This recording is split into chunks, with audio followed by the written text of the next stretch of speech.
It is 1980. Warner Brothers Studios first attempts to develop a film centered around the DC Comics character, The Flash. The project does not proceed. It is 2004. A director is hired. He leaves due to creative differences. It is 2007. A new director is hired. He departs due to creative differences. It is 2010. A writer and producer are hired. The studio opts for a different direction, and the two step aside. It is 2015. Two directors are brought on. They leave to pursue another project. It is 2016. A director is hired. He leaves due to creative differences. It is 2017. A director is hired. He leaves due to creative differences. It is 2019. A director and writer are hired, but leave due to creative differences. Like grains of sand, they scatter into place, hoping for an end to their meaningless story.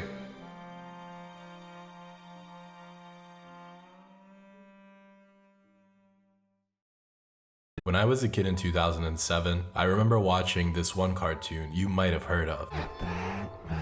Centering around the adventures of the titular character, this series was a reimagining for a new generation of children, such as myself, after the Paul Dini and Bruce Timm series. Along with the newer and slicker version of Batman, we also got more heroes eventually coming into the series too. And then there was one character that stood out to me in particular. Yellow boots, wings on the side of his head, and a red bodysuit with lightning bolts garnished on his waist, arms, head, and most importantly, his chest. The motherfucking Flash. Fuck when I'm back, I ain't worried about what he know. Hit it from the back, then I hit it with the repo. Got my dick sucked, now I got myself a kilo. Worried for my friends, oh they worry about me though. Midnight slide through, finna blow it back out. Calling in a Call of Duty kill streak, blackout.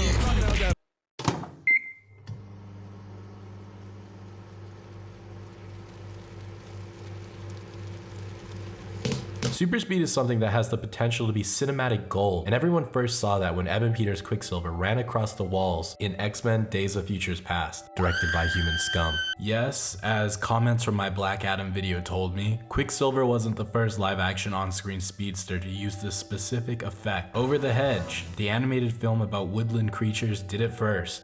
Well, guess what, assholes? Clockstoppers from 2002, a Nickelodeon film that does the same effect 5 years prior. It's just a goofy teen movie where a boy gets a hold of his scientist father's creation, a watch that slows and nearly stops time, which makes the person who wields it super fast to the world around them, moving around as if they were a speedster, normal pace, as the world around them sits still, peaceful.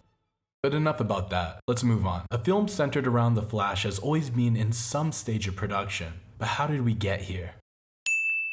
Hermes, the messenger of the gods, or Mercury, they're pretty much the same. From the Greek or Roman pantheons are ancient, yet years later in 1940 inspired comic writer Gardner Fox and artist Harry Lampert to create a hero in the same vein as the Superman who debuted 2 years prior. Simply focusing on the aspect of speed instead of having him be a clone of Superman who can do damn near everything, like Captain Marvel.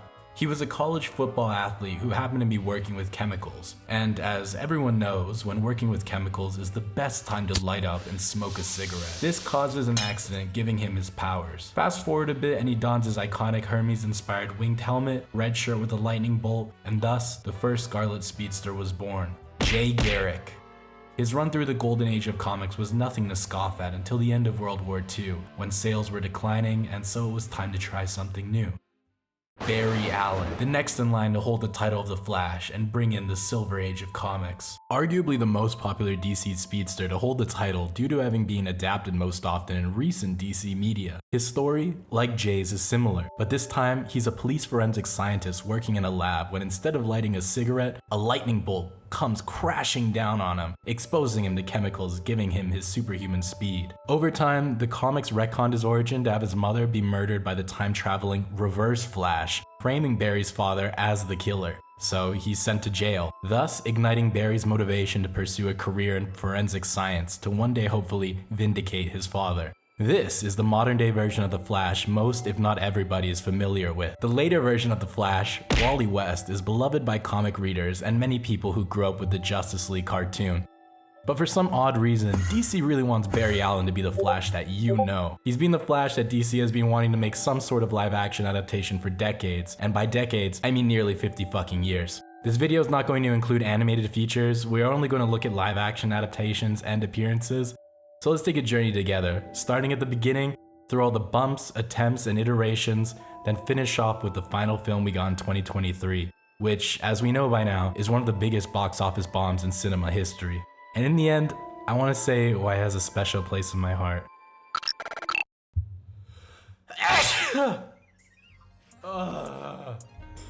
Before we get into it, I wanted to do a couple of plugs. So shout out to Super Koopa Studios. They just made a Beast Boy fan film and I really think that you should check it out. And cheers to him for reaching out. I quite enjoyed it. It's a really interesting concept. Also thanks to the log and everyone in the Discord for helping to make this happen. I'm sorry it's been taking so long.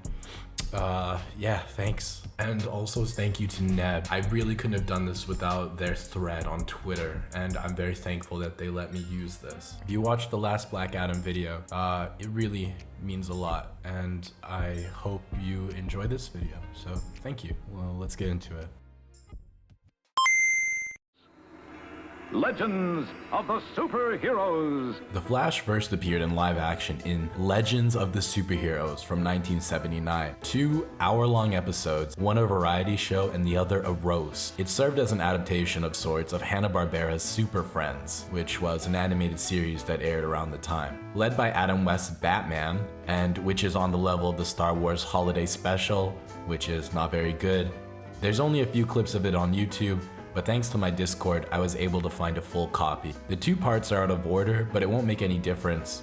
And I won't get another chance to go through this, so let me introduce you to the first live-action Flash's project. Played by actor Rod Hawes, sporting a suit that is just,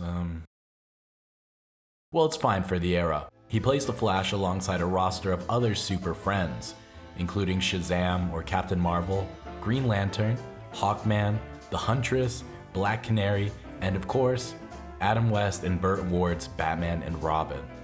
The roast, which we will go through first, is headed by comedian Ed McMahon, a comedian that I personally am unfamiliar with. No shade, of course. And honestly, I need to say that this production is a product of its time. You'll see what I mean by that in a few minutes. The roast is filled with bits and villains popping in and out as the comedian makes jokes with references that anyone under the age of 50 won't understand. Outside of an Alice Cooper joke and Arnold Schwarzenegger faxing the superheroes a hate message, everything won't be understood by a Gen Z or Gen Alpha boy like myself. The first villain who comes out is the Flash's own Weather Wizard, a Flash villain who has a magic wand that can control the weather that he uses for evil.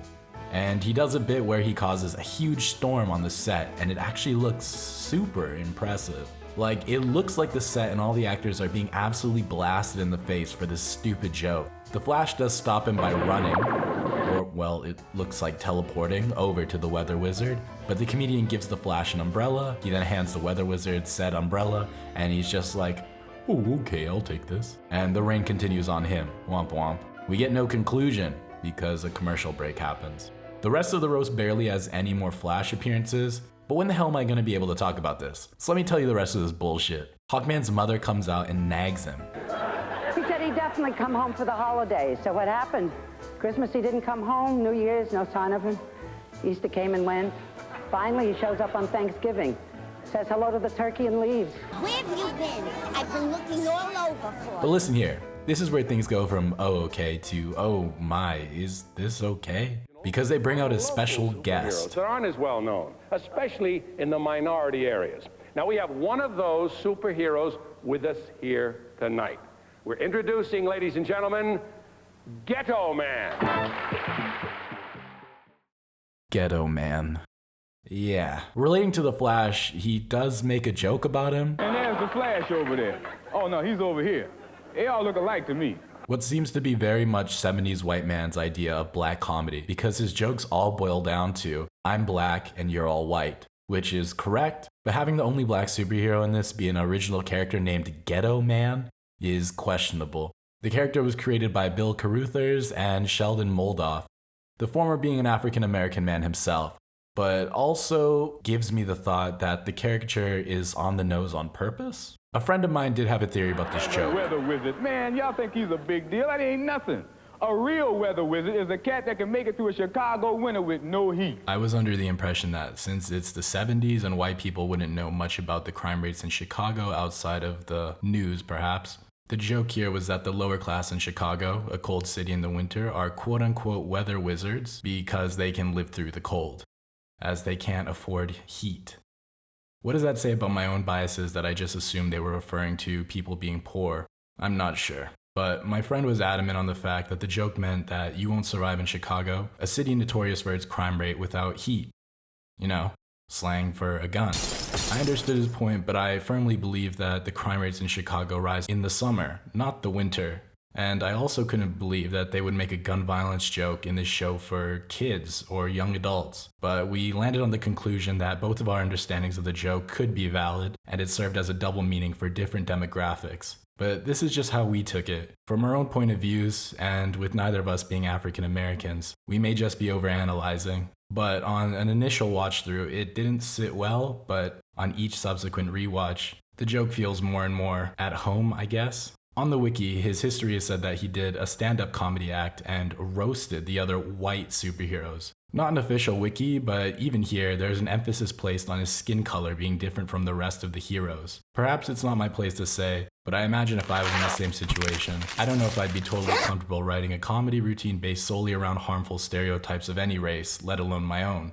However, I can see that the bit seems to have been done out of good faith and is very self-aware of its commentary, just as the '66 Batman show was aware of its campiness. For the first time, this was a step forward to getting people of color onto the main stage, so at least there's that. Then again, the decision to not make this character Jon Stewart or any other black DC hero that had appeared up to that point is wild too. An actual, real, black superhero from the books that had been out for years at this point. There's only one other black character in this special, but she's not in the roast. During the other segment, she's just a spectator of the superhero hijinks where they will cut to her saying something along the lines of, "Girl, you won't believe what I'm seeing." Girl, you won't believe what I just saw. This guy with funny ears and a cape. Yeah, and he's with this little dude in hot pants and leprechaun shoes. Yeah, they just drove in.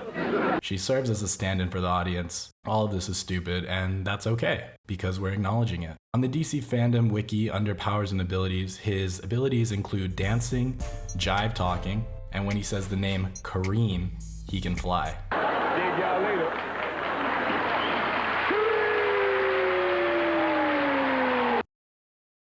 Moving on, Captain Marvel villain Dr. Sivana comes in and does his bit, and it's just based on him having the title of Doctor. I find it hard to believe that you're a doctor. Oh yeah? I prove it to you. Open your mouth and say ah. Ah. That'll be $50, please. So he does a bunch of doctor jokes. Okay, kids, come on, here we go. Here we go, line up. Ho, hachoo, yeah, good. Don't get checked. It's nice to see you. Tell me, when is the last time you all had a physical? You've got to be kidding. We are all superheroes. We don't need to take a physical. Hell no, everyone needs to get checked. Robot Chicken Transformers taught me that everyone needs to get checked. Now we Transformers don't have organic internal organs and can't get cancer, but you do, and you can. So get your ass checked out before it's too late, turkeys. Tying back to The Flash, Dr. Sivana checks his pulse and beatboxes. Very voluptuous going there. Then we see his super speed effect. And the joke's on me for expecting anything more than what we got. Another commercial break hits and we return to the host introducing another original character. A retired superhero, Scarlet Cyclone, but they just call him Retired Man. The joke is that he's old and possibly has dementia. There's also another segment where this journalist interviews the hero, The Atom, and his girlfriend, Giganta, who is a villain and they've just gotten engaged. You might be wondering why they're together, a hero and a villain, and well, it's because they're really horny. The reporter is beating around the bush and is trying to ask how they get it on, since he's tiny. But it's almost as if the writers didn't know that the Atom could change size. Boom, commercial break, and we return to Robin chatting with Captain Marvel. He's asking for advice since he crashed the Batmobile, presumably drunk, And I must say that the budget is noticeable with some of the costuming, specifically around Batman and Robin. I know this aired 13 years after their debut, but the neck of that Batman cowl is much bigger instead of hugging his neck like in the show. And for Burt Ward, his hair is a bit off. It should have been cut a little or gelled down more. Small nitpicks, but it annoyed me enough to mention it. So Batman finds out about it and is about to bitch slap Robin, but instead says that he's gonna beat the shit out of him later. Reminds me of my dad. Gets angry, but the whipping comes later, as to not be in front of other people. Solomon Grundy comes out next, and his joke is that anytime he hears the word swamp, he gets angry and does violence. I understand, Mr. Grundy, that you were born in a swamp.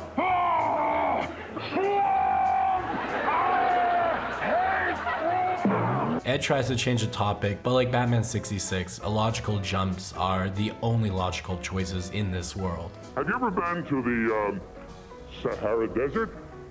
Sahara Desert? Yeah, you know, sand.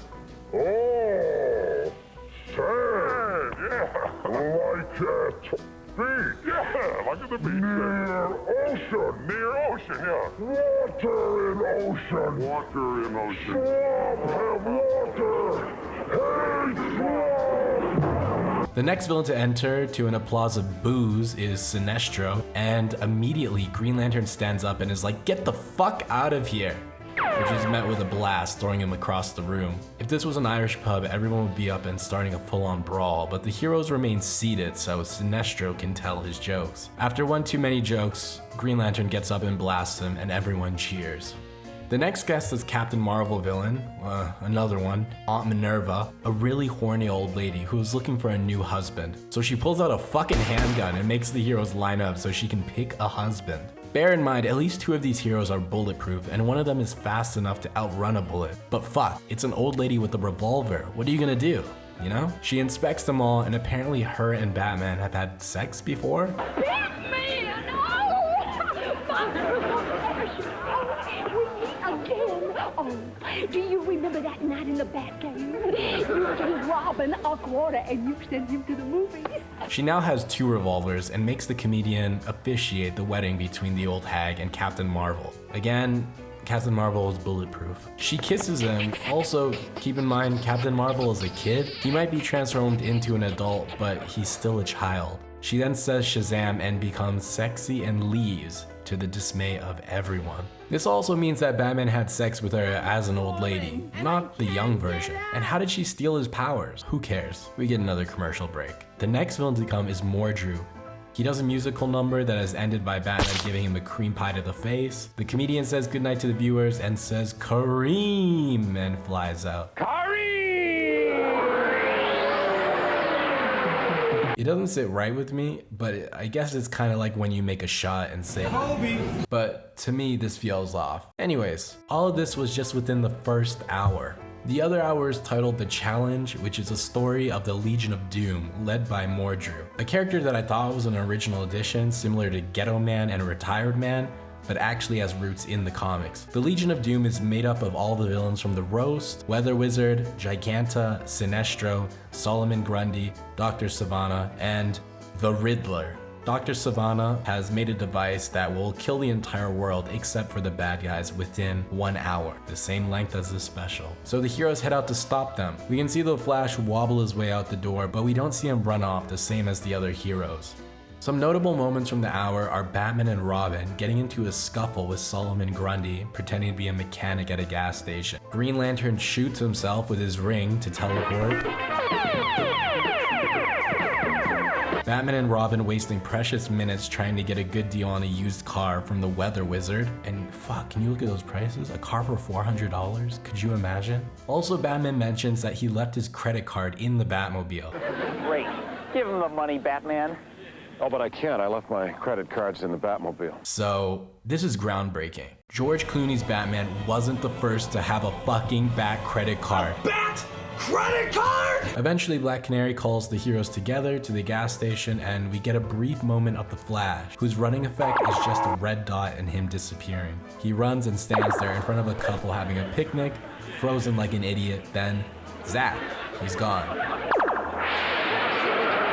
He's barely in the entire thing, and I think that's just because they didn't know how to do him on a small budget. The episode, if that's what you want to call it, climaxes with a jet ski chase between Mordru and Batman and Robin. The Flash is in a kayak moving at normal human speed. Captain Marvel and Green Lantern are in a rowboat, and Huntress and Black Canary are in one of those boats that you pedal. They all end up in the villain's lair. You're not so fast, little man. Holy Amazon! My guy, she's like the same height as you. Come on! Robin, you can handle her! I can't hit a woman. Oh yeah, but I can! The Flash running at normal speed nearly punches Captain Marvel, then they use Dr. Sivana's head to turn off the death machine. This is the end of the variety show. We will never see Rod Haas don the red and yellow tights again. It is kind of crazy to me that I haven't seen that many people on YouTube talk about this, and I hope that this is the first place that you're hearing about it. I believe that we should move on, and if you get the chance, I think that you should watch this special. It is absolutely ridiculous, and I don't think you'll regret it. Or you might, that's not up to me. In the late 1980s, comic writer and producer Jeff Lowe was attached to write a screenplay for a Flash film, but it fell through with no more details to speak on. The character, outside of cartoons and comics, would lay dormant. Until 11 years after that variety show, in 1990, the Flash TV series premiered, heavily inspired by Tim Burton's Batman. You can tell just by looking at the suit. With a budget of $1.5 million per episode, which was insane for the time, before the current era of prestige TV, where single episodes of a show cost millions. Adjusted for inflation for 2024, that's roughly $2.6 million. The show was put on at the same time as The Cosby Show and The Simpsons, which caused lower ratings. Due to this, they moved the time of The Flash around a few times. For this reason, it caused low viewership, and bundle that with the high production costs, The Flash was cancelled after one season. The season itself wasn't half bad. Being made for TV, it is a pretty decent adaptation. For the time being at least. The pilot episode is 90 minutes long and introduces us to this version of Barry Allen, his origin and how he became the Flash, and sets up the regulars for the season. Played by John Wesley Shipp, Barry Allen is a police forensic scientist, which in this world seems to be the least respected position in a police force, as every single character around him demeans him for having this position, including his father, stating that when he was a police officer, one time he got shot and he was back on the job the next day. And also stating that Barry should be more like his brother, who gets promoted to be police chief, all while Central City is being terrorized by a dangerous motorcycle gang, the Dark Riders, led by the famous Flash villain, Nicholas Pike. That was a joke, and yeah, this series is mostly original characters. The pilot has Pike and his Dark Riders riding around murdering cops and blowing shit up, to which civilians seem to be somewhat familiar with them. Well, familiar enough to not be so angry when they blow up their own cars. Someone's gotta do something about this. Later in the pilot episode, Barry is struck by lightning, recovers in a hospital after one day, which raises no red flags to anyone. He breaks up with his girlfriend Iris West, an actual comic character, and is approached by a scientist at Star Labs, Dr. Tina McGee, a character from the comics too, surprisingly, who deals with Wally West after Barry's death in the Crisis on Infinite Earth storyline, where he sacrifices himself heroically so the multiverse didn't die. This comic death was significant because the story ended in 1986, and Barry stayed dead while Wally West took over as the main Flash until Final Crisis in 2009. 23 fucking years. Superman died in 1992, which was a big deal, and boom, he's back the next year. Batman dies in issue 6 of Final Crisis, obliterated by Darkseid's Omega Beams, one of the strongest forces in the multiverse. Superman carries his charred corpse, and whoop-de-doo-dah, issue 7 shows us he's alive and he was just sent back in time. Barry's death was a big deal, and now this adaptation is toying around with side characters from different respective Flash's rosters of characters. But to be fair, this is an adaptation, not one-to-one. They can play around with the Flash mythos. So, just like Wally, in this series, Barry and Tina's relationship does turn into a romantic one. The 1990 show takes the same approach as the comics. She is also a scientist at Star Labs and starts to aid the Flash. In this show, she gives Barry his red suit, a heat and friction resistant material developed by NASA. Back when they still invented stuff, I guess. Earlier in the show, when Barry gets his powers, he goes off the wall and starts running all around, even straight into the ocean.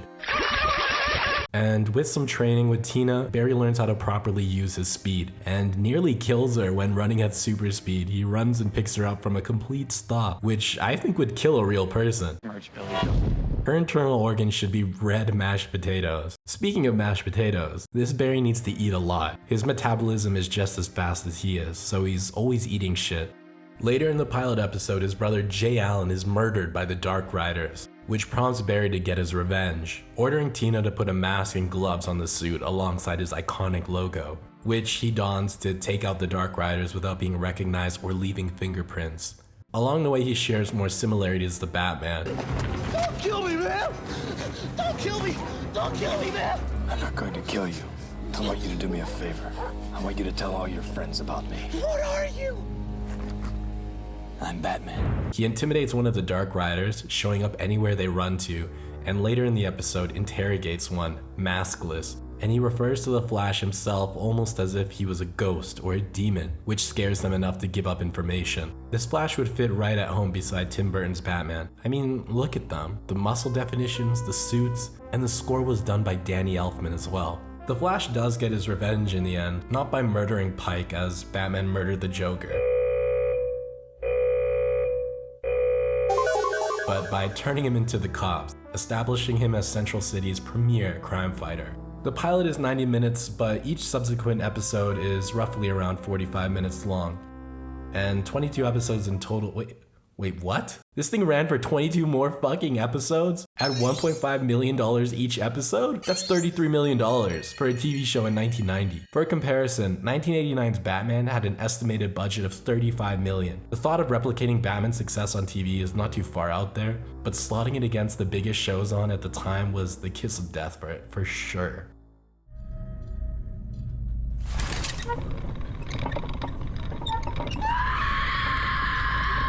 One aspect of this adaptation of The Flash that I couldn't not notice is that this Flash series has an incredible amount of horniness. Like, even in the pilot, there's sex jokes. I can't believe it was over so quickly. Disappointed? Well, yeah. After all that anticipation, why bother? $20 for a fight that's over in 2 rounds.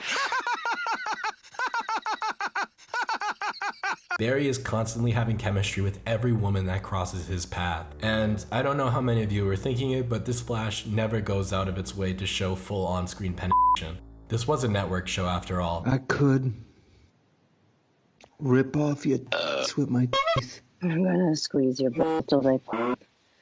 I'm gonna get you all by myself. I'm gonna rape your tush.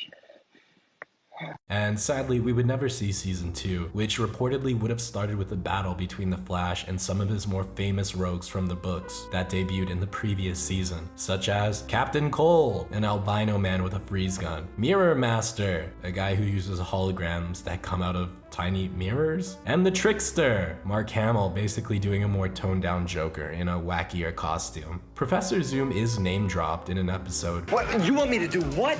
Be Professor Zoom. You're gonna pretend to be the guy who invented the Flash. It has nothing to do with the actual character, and the Reverse Flash is entirely missing. One of the more notable villains from this series is Pollux, which I would say is a Reverse Flash-esque character, a clone of Barry made from a few drops of Barry's own blood, on top of what looks like to be coconut pudding. It grows up in mere hours, but is flawed, as it has the growing mind of a child with a lack of morality. He begins to terrorize the Flash, but ultimately dies, saving Barry from a bullet. I refer to him as Reverse Flash-esque because he wears a costume similar to the Flash's, but it's blue. And speaking of costumes, I wanted to wait because I believe this is the greatest on-screen Flash suit we've had so far. The only drawback being not having yellow or golden boots. I mean, just look at this bad boy. Come on, man. It doesn't get any better than this. The series overall is an interesting capsule of the time, after Batman 89 but before Blade, when superhero media was still finding its footing and a distinctive voice and tone. As far as Flash media goes, I think it's up there, being that it's not completely terrible, however, it's not so amazing that it's gonna blow you away. I was first exposed to this show as a kid, seeing clips on YouTube, specifically him fighting Pollux and the fight looking ridiculous, with them super speeding to one spot, doing a punch up, and then super speeding to another spot and doing another punch up. So I've been meaning to watch this show for over a decade, and now I know it was kind of worth it. You should watch it if you're really starving for Flash media, but if not, I think you can just skip it. Overall, the show's impact is measurable. It didn't last long, and it's rarely talked about anymore, solely because it didn't rock the boat enough due to circumstances outside of the quality of the show. If it were to have continued, perhaps we might have seen the show prosper and grow into something more closer to the comics that would still be held and talked about in the same breath as Donner's Superman, Batman 66, or Batman 89. But that's a game of what ifs.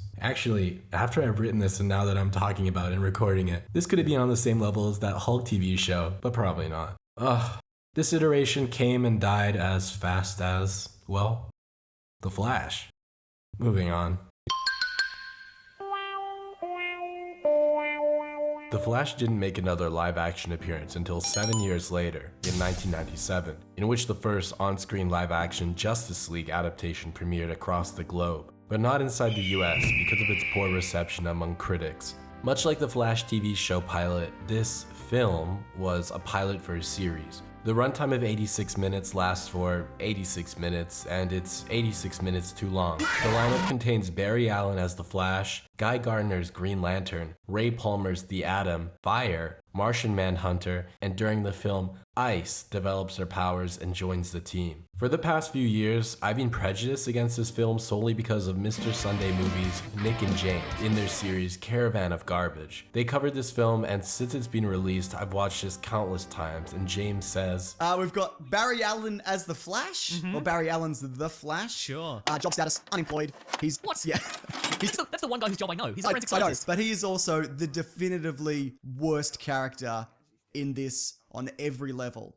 Like, he's just unpleasant, he's dumb, he's obnoxious, he's just a terrible bloke. This is absolutely not true. Guy Gardner is the worst character. This characterization of Guy doesn't look like Guy at all. He looks like a Hal Jordan, and he is constantly rude. The Barry Allen in the show is the Flash, and we don't know much more about that, other than that he's an idiot who can't get a job, and he's not a bum, or for lack of trying. Like, he's actively searching for jobs, and when he gets one, he's fired for being too good at it. If anything comes up, call me. At the start, Barry is unemployed. His previous job might have been as a forensic scientist, but we don't know. Barry is introduced as he's getting thrown out of his place. Hey. With no place to go, he asks to crash with Guy Gardner and the Atom, and Guy doesn't want to help him, like not even let him crash on the couch. What an asshole. The Atom does invite him, and while he's there, he's the best roommate you could ever ask for. He cooks, he cleans, and is generally helpful to anyone who asks. Who's gonna run lines with me? He is. I am. Great.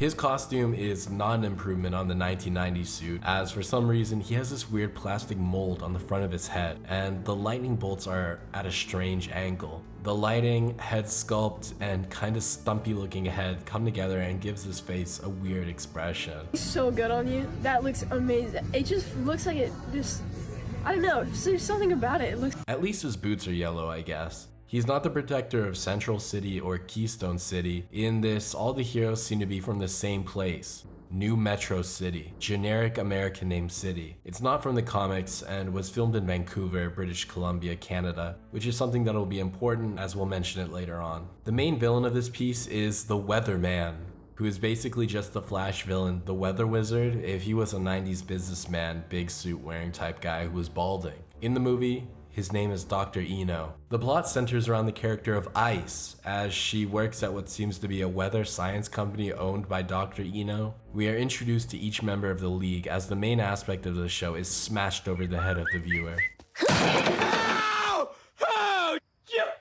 This is a slice of life show about the Justice League, with cutaways to the characters giving their thoughts, like The Office. I'm a nice guy, I think, you know. I like to go eat sushi sometimes. I like to go to the park, have a little picnic and stuff, you know. I don't know. I got a lot of time on my hands these days, I guess. I don't know.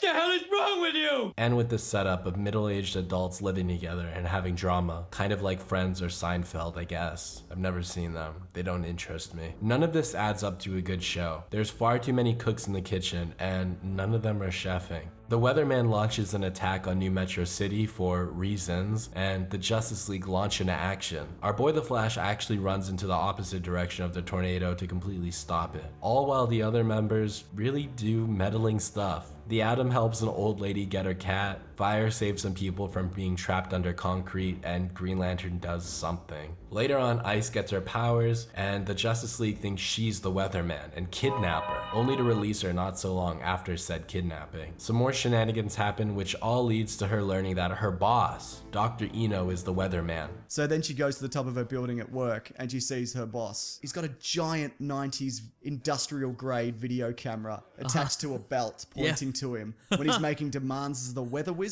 Ice later on comes to the Justice League's apartment, spills the beans about her boss, gets trained by Martian Manhunter to use her powers, and then joins them for a final battle of sorts, which consists of them all going to face off with the Weatherman. So the Weatherman causes a huge tsunami to come for the city because they didn't pay up for his demand of $20 million, despite being a famous scientist with his own company. Yeah, the place Ice and he work at is his company. It's named after him. So he flies down, he's like, "Weather Wizard, I gotcha, bloody give it up, give me the briefcase." And the Weather Wizard's like, "What about this?" And he throws the briefcase just kind of down a cliff. So Green Lantern's like, he calls the team and he's like, "Nah, we're fucked." Ice then steps up and masters her power by freezing the tsunami, and the day is saved. The pilot ends with each member leaving to wrap up their respective plot lines.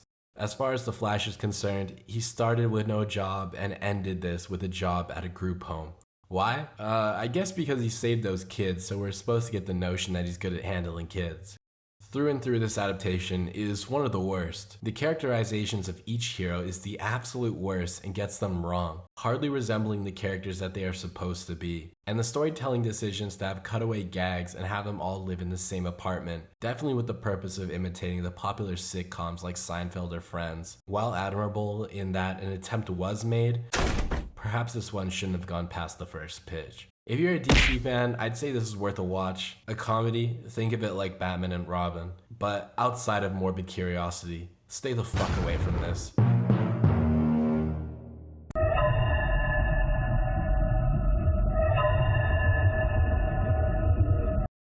The Flash stood at a standstill until 2004, when Warner Brothers saw David Goyer's script for Batman Begins. After being immediately impressed with the tone and reinvention of the character from previous adaptations, they gave him an insane offer to let him write and direct a film for either Green Lantern or The Flash. Full control, based off of just reading the script. Goyer chose The Flash and even apparently suggested that Ryan Reynolds should play Wally West, The Flash. Meanwhile, later in 2004, on the CW show Smallville, focusing around a young Clark Kent growing up in Smallville, it featured a live-action Bart Allen, in the comics being the grandson of Barry Allen from the future. In the show, he wore a stupid sleeveless hoodie or jacket type thing and wore sneakers. His comic hero name is Impulse. Now, in the show, it's not a one-to-one adaptation, as this version's history isn't entirely explored, but it is interesting to see a version of the character having premiered so long ago.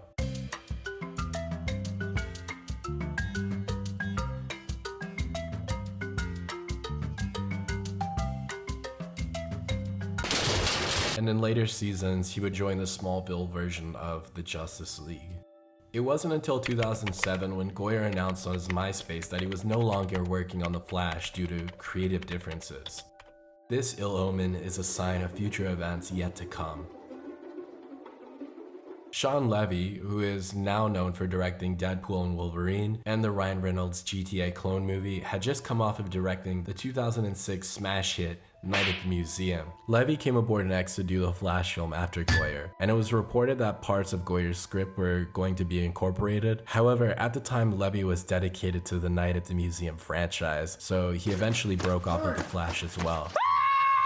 Which was definitely a decision, because the Night at the Museum films would earn less and less at the box office with the following sequels. Later in 2007, David Dobkin, the guy who directed such hits as the Owen Wilson-Jackie Chan team-up movie, Shanghai Nights, which I remember my history teacher showing us in class for some reason. I don't know how it relates to history, but that happened. And the Owen Wilson and Vince Vaughn comedy Wedding Crashers, and the Vince Vaughn Santa Claus movie Fred Claus. That David Dobkin was then attached to direct a Flash film that would be a spin-off of the Justice League film being developed at the time by visionary director George Miller, who is responsible for one of the greatest action films of all time, Mad Max Fury Road, and Happy Feet. What are the racial politics of penguins? He was set to direct Justice League Mortal, the Justice League film that never was. Drafts of the script were leaked over time over the years, which gives us a look into the film that never made it to cinemas. Taking inspiration from the Mark Waid JLA story, Tower of Babel, where... here we go. Ra's al Ghul. Yes, I know some of you think it's Raz or Raish. It's a lose-lose either way, okay? Yeah, I see you typing your fucking comment. Go for it, man. Whatever. Ra's al Ghul steals Batman's contingency plans for his fellow Justice League members and uses them against the League themselves. The lineup in Miller's film consisted of Batman, Superman, Barry Allen's The Flash, Aquaman, Wonder Woman, Martian Manhunter, and Jon Stewart Green Lantern.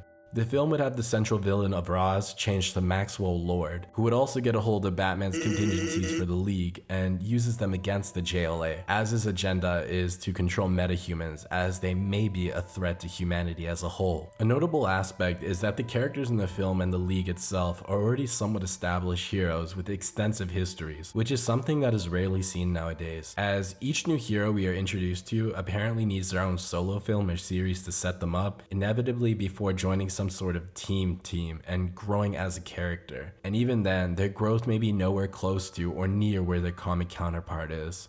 In the script, Aquaman has lost his hand already and states that he has helped to save the world several times already. Hal Jordan is deceased, leaving John as Green Lantern of Earth, and Batman name drops villains from his past like Scarecrow, Penguin, Mr. Freeze, and of course, Joker. As far as Barry's off-screen growth in JLA Mortal, a prominent side character is Iris Allen, not West, Barry's love interest from the comics, who at this point in the movie universe he is already married to, and he has a relationship with his nephew, Wally West. Other than that, he seems to be a new addition to the League, as after saving Martian Manhunter from burning alive with the assistance of Wonder Woman, he meets Superman for the first time, and later on, he comes back to Wonder Woman's apartment and is starstruck meeting Aquaman for the first time as well. His characterization doesn't seem far off from other modern iterations of the Flash. He talks a lot because that's the speedster curse, being fast in a slow world. He is constantly needing to eat. The script says that Barry's house has 2 industrial fridges and that he eats enough for 10 people. Also, I need to mention that Barry and Wally have a super speed game of ping pong, and it's great seeing superheroes doing mundane human tasks. It really helps us be able to relate to them. Back to the story. Maxwell Lord's plan to destroy the Justice League differs a little bit from the source material. His plan to use Batman's satellite, Brother Eye, to control people who turn into OMACs. From the books are humans that are exposed to the OMAC virus, which transforms them into an OMAC, which is an acronym that stands for One Man Army Corps, as it does in the comics sometimes. Along with Batman's contingencies to take down the JLA and control the world, he does this by being the owner of the famous DC Comics fast food franchise, Planet Krypton. The OMAC virus is in the food, which is what leads to Barry Allen being exposed to the virus in the story. If you'd like to watch someone go through the whole script, I highly recommend watching Hemis Studios' video on Justice League Mortal. I'll leave a link in the description. I'm a bit dumb, so it was nice going between reading the script and watching his video to make sure I understood what I was reading. Go watch it after or pause now if you don't want spoilers for a canceled film from over a decade ago. So the script has Barry Allen Flash dying at the end, sacrificing himself by running faster than the speed of light and straight into a cosmic wall of light in order to free himself from transforming into the OMAC Ultra, Maxwell Lord himself in spirit form, after Batman snapped his neck and killed him to free Superman from his mind control. After Barry's noble sacrifice to save the world, he is then replaced by Wally West, taking on the mantle of the Flash. It's a mantle, like Spider-Man. The two would have been played by Adam Brody and Anton Yelchin, respectively, which is great casting, I believe. Concept art from the project shows us what the Flash suits would have looked like, looking quite good, aside from Wally West's suit being black at the funeral of Barry Allen. I believe afterwards he would have donned the red with his nose covered. Which do you like more? Barry's exposed nose mask or Wally's pointy Batman nose mask? I can't decide honestly. I believe they both look great, but truthfully, the story matters more. At the time, the writer's strike held up production of Justice League Mortal. Armie Hammer, who would have played Batman, talked about this in an interview. So the writer's strike was looming. So what we did is we all sat down at a table before we knew it was going to happen. I mean, almost like we have 2 hours. And they're like, so just throw every idea we can into the script because we can't write the script once it starts. Right. And everybody just sat around spitballing with George and Nico and all the whole creative team down there. And we ended up with a script that was almost 200 pages long. And then someone goes, okay, 5, 4, 3. All right, guys, that's the writer's strike. Pens down, no one can write anything else. And we were all like, ooh, what is this script gonna look like? But it didn't matter because we didn't get to shoot it anyway. Alongside the strike, the production was moved from Australia to Vancouver due to the Australian government not giving enough tax incentives. Just, the tax budgets all kind of went away in Australia, and then the government had a huge reform, and they sent us home. Basically, if they got the tax incentives, the studio would receive some of the money spent on production back, as it would help the Australian local economy, creating jobs to produce the film. And to top the fucker off, because of the success of Christopher Nolan's Batman Begins and The Dark Knight, the studio changed its vision, opting to make more solo superhero movies with darker, grittier, and more realistic tones, amid fears that general audience would be confused with having 2 live-action on-screen Batmans existing at the same time. Christopher Nolan himself and the then Batman actor at the time, Christian Bale, stepped in and said, no, don't do it. I think that mindset, while upsetting, makes sense. Why have an in-house competition between the 2 Batmen? But it's another game of what ifs and what could have been. Could the release of JLA Mortal damage the reputation and potential earnings of the Dark Knight films? Maybe. But it also could have been loved by the fans and general audiences, who could clearly see the 2 Batmen shown on screen as different iterations. The same way that comics have ongoing series with the same character, but in different universes. Justice League Mortal would then go on to be cancelled days before shooting was scheduled, thus marking this the end of the Flash that could have been. Flash. Forward to 2010. This is when Warner Brothers hired Greg Berlanti, Michael Green, and Mark Guggenheim, who are all notable persons from the world of TV. Working on such shows as Dawson's Creek, Heroes, and Castle, to name a few. And they were also responsible for writing the 2011 film Green Lantern. Oh my god! Whoa! Yes, these are the guys. They were brought on to write treatments for Ryan Reynolds' Green Lantern 2 and The Flash. Reported in this article as being based on the Barry Allen version of the character, as a couple years prior, Jeff Johns, famous writer at DC and human dirtbag, brought Barry back from the dead in issue 4 of the Final Crisis and Flash Rebirth storylines, after an astounding 24 years, as I mentioned earlier. Come 2011, Green Lantern would come out and was so poorly received among fans and critics that Ryan Reynolds is still making jokes about it to this very day. You forgot to do the little wand thing, Hugh. Oh, yeah. Yeah, the little thing. Hang on, wait. Am I that? Oh, I see what you've done there. So, with no more updates until 2012, where the Flash film was apparently still in development, that's the last we heard of this iteration. But in 2013, The Flash did debut in a Greg Berlanti project. Season 2, Episode 8 of Arrow, titled The Scientist, being played by Glee's Grant Gustin. 16 years after the last on-screen Barry Allen. This debut is closer to the one that modern comic readers should be expecting. Barry Allen, a police forensic scientist from Central City, has come to Starling City, the home of the not-so-green Arrow, to consult on a case. Or, well, he's here to learn about metahumans because of his whole backstory of his mom being murdered under mysterious circumstances. This version of The Flash will be running throughout the rest of this story. 2013 is also where the beginning of the end sort of starts, as in the same year of Grant Gustin's debut, Zack Snyder's Man of Steel released, the Superman-led project which would move on to be the basis of what would become the DCEU. Moving on to 2014. Following his appearance in The Scientist, Grant Gustin's own CW Flash show premiered this year, and Flash Mania was a go. It wasn't at this point, but after The Flash premiered, I was like an addict, waiting each week for new episodes of Arrow, Flash, Gotham, and any more show that even remotely was connected to superheroes. Eventually, Legends of Tomorrow and Supergirl premiered in the following years, and fuck it, I indulged myself in Agents of S.H.I.E.L.D. as well. Each day a new episode from one of these shows would come out, and the first thing I did after school was watch them. Following several different shows at once was tiresome and led me to burn out on the CW Arrowverse, but I still look back on it fondly. At the time, it was pretty much universally praised. The CW soap opera style drama accompanied with a villain of the week was a good formula, also incorporating a group of regular characters within Team Flash. And, as I mentioned Vancouver earlier when talking about the Justice League, every single CW show was shot in Vancouver, due to it being cheaper. Well, the first episode of The Flash resembles the first episode of the 90s show, aside from the police officer brother being murdered subplot, instead sticking to a more modern stories. The first centered around Barry learning how to use his powers from his mentor, Harrison Wells, who is revealed to be the Flash's arch nemesis from the comics, Eobard Thawne, the Reverse Flash, a man from the future who was a huge Flash fan but comes to hate and despise him. So he replicates the accident that created the Flash, gifting himself with the powers of speed. The Reverse Flash runs back in time and murders Barry's mother, setting Barry on a path that would eventually lead him into becoming the Flash. It's a paradox in itself to think about. The whole what came first? The chicken or the egg? The first season itself included far more villains from the source material, which is a big boost, but given the era, if they chose to just give original characters instead of what fans actually wanted, I don't think many people would have given it the time of day. Some very notable villains, aside from the Reverse Flash, that make an appearance are the Weather Wizard, Captain Cold, the Trickster, the Pied Piper, and Gorilla Motherfucking Grodd, baby.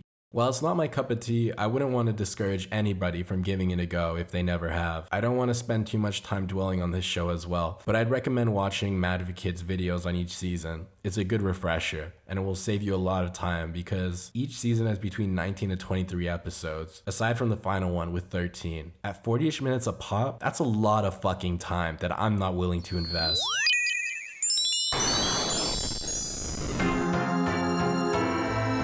Now, continuing into 2014, DC announced a slate of films that would build off of Man of Steel, and the then young rising star Ezra Miller was announced at the time to play Barry Allen, which was definitely a choice as a lot of people assumed Grant Gustin would cross over into the films as his Flash was generally well received by the fan base.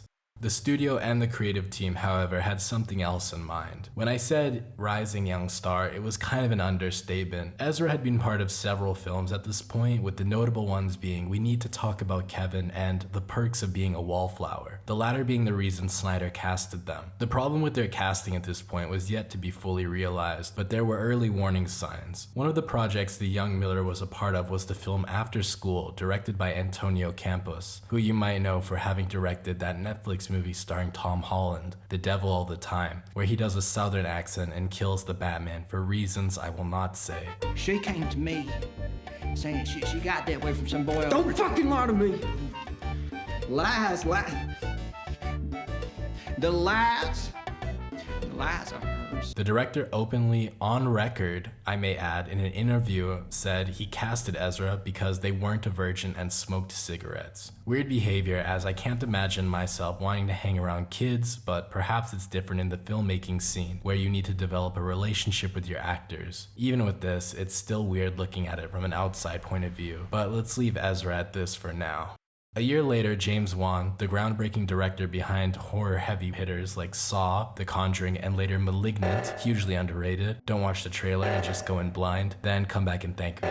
He was offered the choice of directing The Flash or Aquaman. As history shows, he chose Aquaman because The Flash had already appeared in live action on the small screen twice at this point, even though technically Aquaman had appeared in live action twice as well on Smallville and a scrapped pilot for his own show, but nonetheless. Moreover, in 2015, Phil Lord and Chris Miller, the duo behind the Jump Street films and the Lego Movie, were said to be working on The Flash, but then departed instead to work on Solo. Footnote, they were fired from Solo, but eventually went on to make Into the Spider-Verse, my personal favorite Spider-Man movie. Next up to bat in 2015 was the writer of Pride, Prejudice, and Zombies, Seth Grahame-Smith, who was then attached to direct The Flash. Let's leave it at that for now. Continuing, 2016, a special on the CW that I watched at the time was shown where they displayed concepts and details of all their future plans at the time. Concept art of this version of the Flash wearing the Zack Snyder Justice League suit and being a forensic scientist were shown, with an emphasis on being a young, inexperienced Flash. At the time, this was very promising and left fans hungry for more info. But something is about to change. Do you bleed? March 25th, 2016, Batman v Superman hits theaters. It rocks the world, but not quite enough to make $1 billion, despite having the first on-screen live-action meeting of two of the world's most popular and well-known superheroes. Batman, have you been wearing my underwear? Why the hell would I use your underwear? My underwear has a brown skid mark on it, and I didn't do it. I don't need your bloody underwear. I've got my own black ones. Well, you and I are the only ones living in this house. Yes, we are, aren't we? And I'm getting pretty tired of you accusing me of everything. Batman? What do you want, Superman? Do you want to kiss me? But anywho, we get our first taste of this cinematic universe's portrayal of the Flash, in a dream sequence in a dream sequence, with him going back in time, a setup for events yet to come, telling Bruce to fear him, and that he's always been right about him. Not naming him specifically, but from the context of the film, it sounds like he's talking about Superman. But he says he's too soon, and Lois is the key. This does come to play out later in a way. When Superman is resurrected, he fights with the Justice League as his mind is all boo-goo, but Lois arrives and is the key to snap him out of it. But that's the 2017 version, you idiot. Yes, and it's the same later on in the Snyder Cut. Shut up, you bitch. She's the key because Superman watches her die and then he succumbs to the anti-life equation and works for Darkseid. Who fucking cares? That movie is never happening. The DCU is going to tank, so just count your days, you. Oh, he's also seen in the modern day as Wonder Woman looks at a video from an email from Batman. Lex Luthor has already designed the Flash's logo, apparently. What's awesome about the Flash, just to get real, it's a singular power. If it wasn't for his scientific understanding, that ability wouldn't mean much. You could move fast. But because he understands the relation between matter and energy and Speed Force in the quantum field, now he knows, oh, I can walk through solid objects because I can vibrate my particulates at such a rate that they miss all the other particulates. Or yeah, I can travel through time. You may already know how Batman v Superman came to be. Critics hated it. Batman v Superman, as Zack Snyder calls it, is a film. Sir? Technically. What did you think? What happened? Fans were split, to say the least, and then Snyder released the ultimate cut, which included 30 more minutes that tie up some plot holes from the theatrical cut, not fixing the entire film, but giving it much more needed context. None of that context relates much to The Flash, so let's move on. David Ayer's Suicide Squad is released, which holds the surprising cameo of Ben Affleck's Batman and The Flash, in what I think is the best on-screen representation of the character. No honor among thieves, eh? It's short and sweet, kinda how I like Doctor Strange in the MCU. He shows up when needed and dips. Months later, Seth Grahame-Smith splits ties with The Flash after Batman v Superman hits cinemas, citing creative differences. Months later, Rick Famuyiwa, director of one of the most important films from my formative years, Dope, was then hired to direct the film, and this time, things actually were rolling. By this point, BVS and Suicide Squad had been released out into the world. The DCU was running, or walking, at the pace of a sickly person. Batman v Superman and Suicide Squad were hated, but hey, they made money, and it's only up from here, right? Oh, how I wish. Kiersey Clemens from Dope was casted as Iris West, beating out Iggy Azalea, Black Widow collaborator Rita Ora, and Lucy Boynton for the role. It was said at the time that Cyborg and Wonder Woman would appear in the film. Continuing, the next update coming in 2016, when the director posted a picture to his Instagram of the Flash script with Funko Pops of the Flash and Cyborg. Man, I fucking hate Funko Pops. I bought some sneakers recently and the guy gave me a Funko Pop for free, and I wanted to give it away to someone, but everyone I offered it to said no.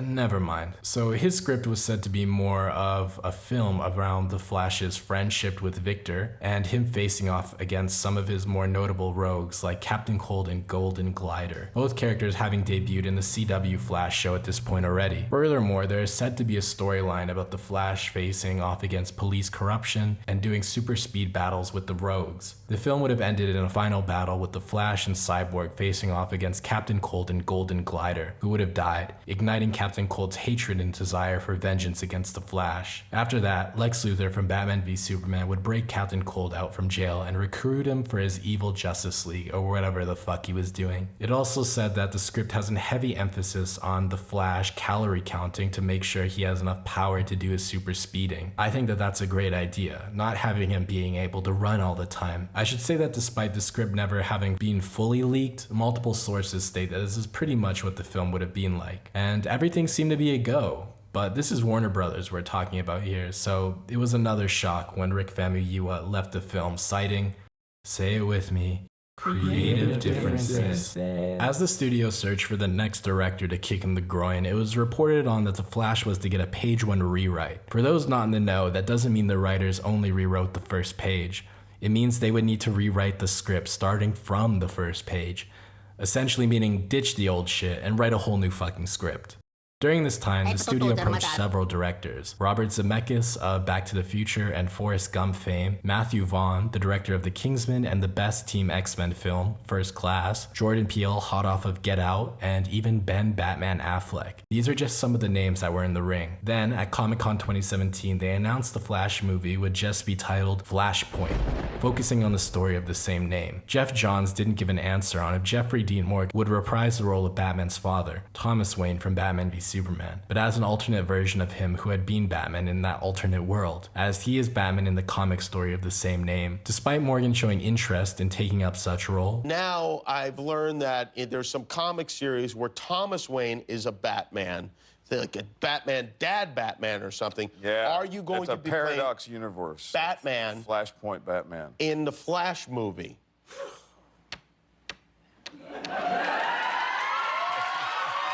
You would know if you weren't playing him, right? Why? I don't know. I don't know anything. Thanks for coming by. Congratulations on the baby and on Batman. And he's Batman. The studio didn't want him, possibly because they feared that it would confuse audiences. Executives think everyone is as senile and as stupid as them.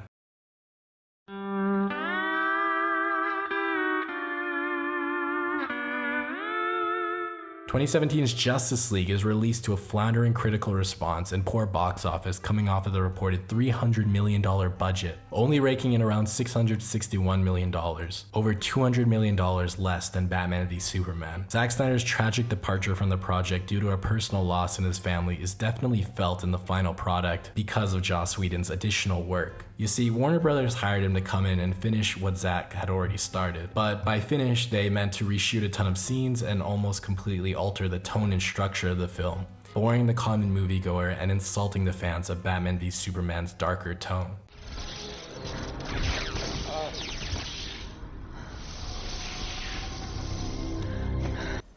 Do you talk to fish? And these aliens are gonna probe him? Come down to the Lakeview, and I'll stick a probe up your alien. Did you ever fight a hippo? Oh, yeah. Oh, something is definitely bleeding. What was it like? Coming back? Itchy. Well, I knew you didn't bring me back because you like me. I don't. Not. Hurry it up, will you? What, you got a problem? No, there's no problem. Better not be. Ezra Miller's appearance as the Flash in the film is reduced from what we would watch later in the Snyder Cut. Also, Kiersey Clemons' Iris West's appearance is completely cut out of the film, along with extra lines of dialogue given to Barry that make him more unbearable. Like brunch. Like, what is brunch? You wait in line for an hour for essentially lunch. Certainly a dead horse that I'm kicking, but this is the most egregious example. The film is about Bruce gathering the League to form a team as Superman is dead and he has a feeling that there's a threat approaching Earth. That threat being Steppenwolf, who was teased at the end of Batman v Superman with Lex hearkening his arrival. However, due to studio interference and Snyder's exit, Steppenwolf was changed, along with the role of the Flash. But how does it compare to his appearance in Batman v Superman? Well, this time he's not stopping a robber while buying milk, but he is making a fool out of someone with a very family-friendly joke. You know that if she kills you, we'll cover for her. He meets Bruce Wayne and joins the team, battles Superman after resurrecting him, and helps in the final battle, but doesn't have much to do. Dostoevsky. And lastly, he has a race with Superman, which is fine. Overall, in Justice League 2017, he comes off as more of an idiot. The only good addition, I believe, is when he has a small chat with Batman about being unsure in himself and saving people. I just pushed some people and run away. It does capture this young Flash who is unsure of himself. However, they do have this chat while people are getting murdered. This version would be redeemed in a few years, but let's wait until the correct time to talk about it. In 2018, John Francis Daley and Jonathan Goldstein were hired to direct, and the title was changed to The Flash. The film was delayed due to Ezra's involvement in the universally well-received Harry Potter spin-off franchise that certainly isn't dead, Fantastic Beasts. While that train wreck panned out, Ezra decided on the fact that they didn't like Daley and Goldstein's new script, so they got legendary DC writer Grant Morrison involved. They and Ezra worked on a script that they were happy with, but by this time the meta had changed and DC was like a shark in the water sensing blood. The multiverse. They demanded that the film explore the multiverse instead of whatever the fuck the accomplished writer and star wanted. And in 2019, Daley and Goldstein left the project. Creative differences. After the creative team left, citing creative differences again, the next big event for The Flash would come in 2021, when Zack Snyder's Justice League finally hit HBO Max. A 4-hour behemoth that was every Snyder fan's wet dream, said to be his original vision, but with the benefit of hearing criticisms of the theatrical release, and after hearing rumors online about what could have been in the original cut, he released it in all its excessive glory. How did it compare? Well, it was much better than the Whedon version, showing more respect to the characters with less jokes, more dramatic line deliveries, and a lot, I repeat, a fuck ton more slow motion. As far as the Flash's involvement is concerned, his character pretty much follows the same paths as in the theatrical version. However, this time his love interest Iris is still included in what may be one of the best scenes in the film, where Barry slow motion saves Iris from a car accident while gazing into her soul and beauty, immediately followed up by a joke. Unexpected, but welcome for the character. A new super speed visual is done too. Debris is going to fall on civilians and the Flash bolts.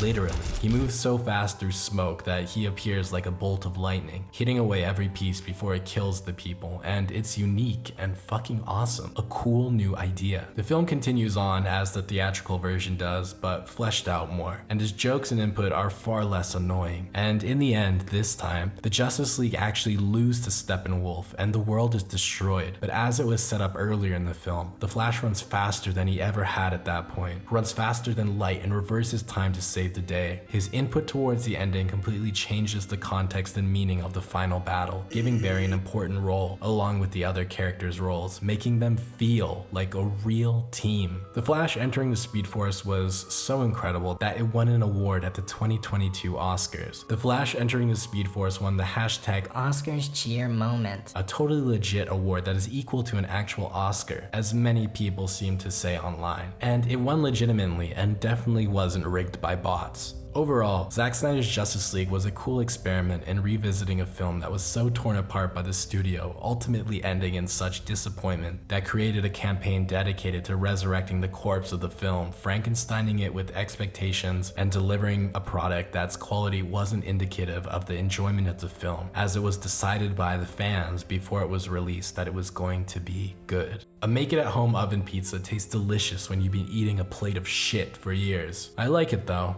It's an overdramatic epic, and it's a shame Snyder wasn't able to fulfill his original plans as intended.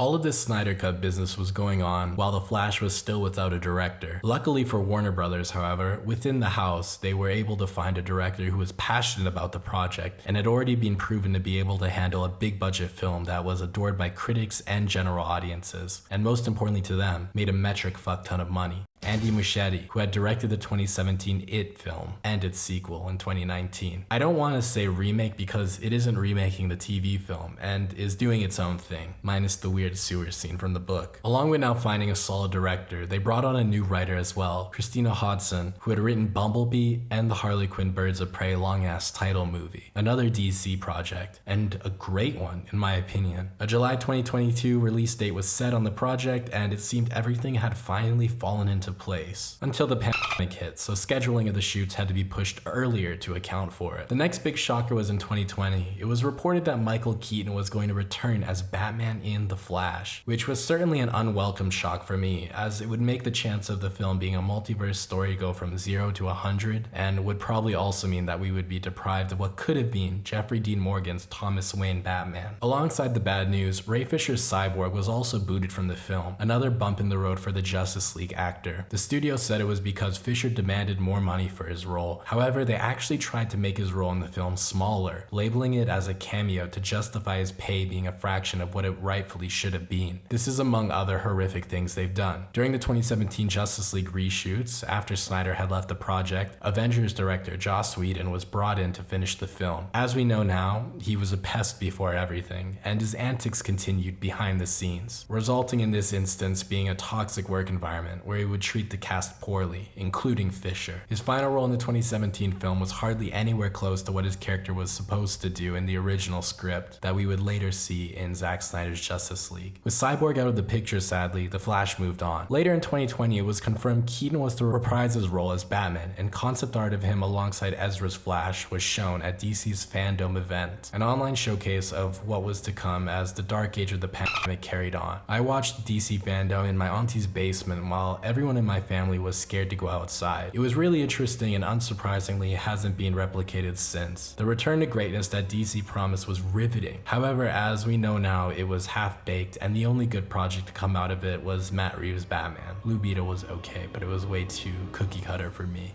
Flash producer Barbara Muschietti, wife of director Andy Muschietti, said the film was to be a reboot of the universe, just as Flashpoint kicked off the New 52 in the comics, resetting everything and making it easier for new readers to jump on board. Continuing throughout the pandemic, more marketing was taking place, one of which being on the more wholesome side. A recording of director Andy and a call with actress Sasha Calle was released showing him telling her that she got the role of Supergirl. Can you fly? Can I fly? Mm-hmm. Like, what do you mean, can I fly? Like fly, like physically. If you need me to. Okay. No, of course not. ¿Cómo así que sí puedo volar? O sea, All right. Do you want to fly? Yeah, I would love to. Okay. Well, then maybe you will need this. You know what this is? What? You're Supergirl.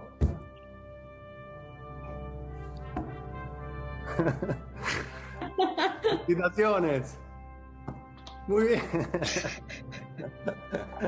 Ben Affleck was also confirmed to be returning as his version of Batman 2. At this point in time, I was seriously concerned that the studio was going to make this Flash film too Batman-centric, maybe even so far as changing it to a Batman film entirely. Batman, Flashpoint. Perhaps a little ridiculous to say, but hey, it's Warner Brothers. They're certified fucking morons. The film was hit with more virus-related delays, but eventually it was time to shoot. The official logo had been released, principal photography was scheduled, and finally, it was go time. Once principal photography was completed, the film was delayed with a large portion of VFX work yet to be done, with reshoots around the corner. Throughout the initial shoot, set photos were leaked. We saw the Supergirl suit, people bitched and moaned, and I remember seeing the stunt driver for Batman driving through the streets. It looked promising. Not exactly what you would think would be needed in a Flash film, but shit, I was starving for more DC. And, hold on a second. I feel like I've forgotten something. Hi, this is Ezra Miller, aka the Bengal Ghouls, the Mad Goose Wizard, and this is a message for the Beulahville chapter of the North Carolina Ku Klux Klan. Hello, first of all, how are y'all doing? It's me. Look, if y'all want to die, I suggest just killing yourselves with your own guns. Okay? Otherwise, keep doing exactly what you're doing right now, and you know what I'm talking about. And then, you know, we'll do it for you if that's really what you want. Okay, talk to you soon, okay? Bye!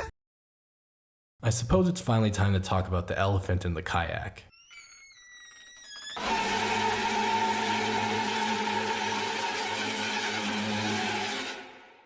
Back in 2019, a video of Ezra Miller choke slamming a woman surfaced online. It was apparently outside of a bar in Iceland and no legal action was taken. Eyewitnesses say the altercation began playfully but escalated quickly when Miller put their hand around the woman's neck and proceeded to push her to the ground as seen in the video. The incident was strange, to say the least, but it was just a taste of what was to come. The video I started this segment with is a personal favorite of mine because there's absolutely no context around it. And while threatening a chapter of the Ku Klux Klan, Ezra is seen wearing a flash ring. Another bizarre situation, which at the time was starting to set off alarm bells in people's minds about the mental state of the star. Those concerns were brought to the forefront of everyone's mind when in early 2022, Miller was arrested in Hawaii, which was the first incident of their wave of terror on the island. This incident was brought on at a margarita village where Ezra reportedly took the mic away from a woman singing karaoke, spitting in a bargoer's face, all after yelling obscenities at the woman just trying to sing. They reportedly also referred to themselves as Jesus and the devil. No, I got assaulted and I started filming. I got assaulted in this bar twice in a row. I film myself when I get assaulted for NFT crypto art. What's your name? What's your badge number? Tell me your name and your badge number. White key. Ezra. Full name, full badge number. Tell me your name and your badge number. Tell me your name and your badge number. Please don't touch me. Tell me your name and your badge number. Now. Tell me your name and your badge number now. 136. Sir, you get off the road. They also had a Nerf gun in their pocket. Clearly, something is wrong here.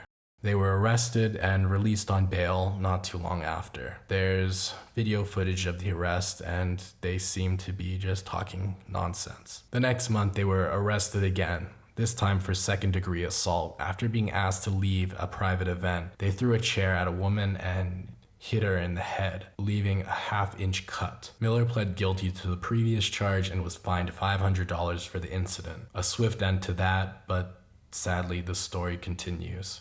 2 months later, a restraining order was placed on Miller by the Iron Eyes family in hopes of protecting their child, Tokata Iron Eyes, otherwise known as Gibson, who had been apparently around and with Ezra since they were 12 years old, allegedly groomed by the star, made to intake substances that no child should be exposed to. If you're wondering what, it's said to be specifically LSD. Aside from this, bruises were found on their body too. The family believed that Ezra was psychologically and physically abusing their child. Gibson themselves did release a short video denying the allegations thrown and suggesting that nothing wrong had happened and that they were okay. Alright.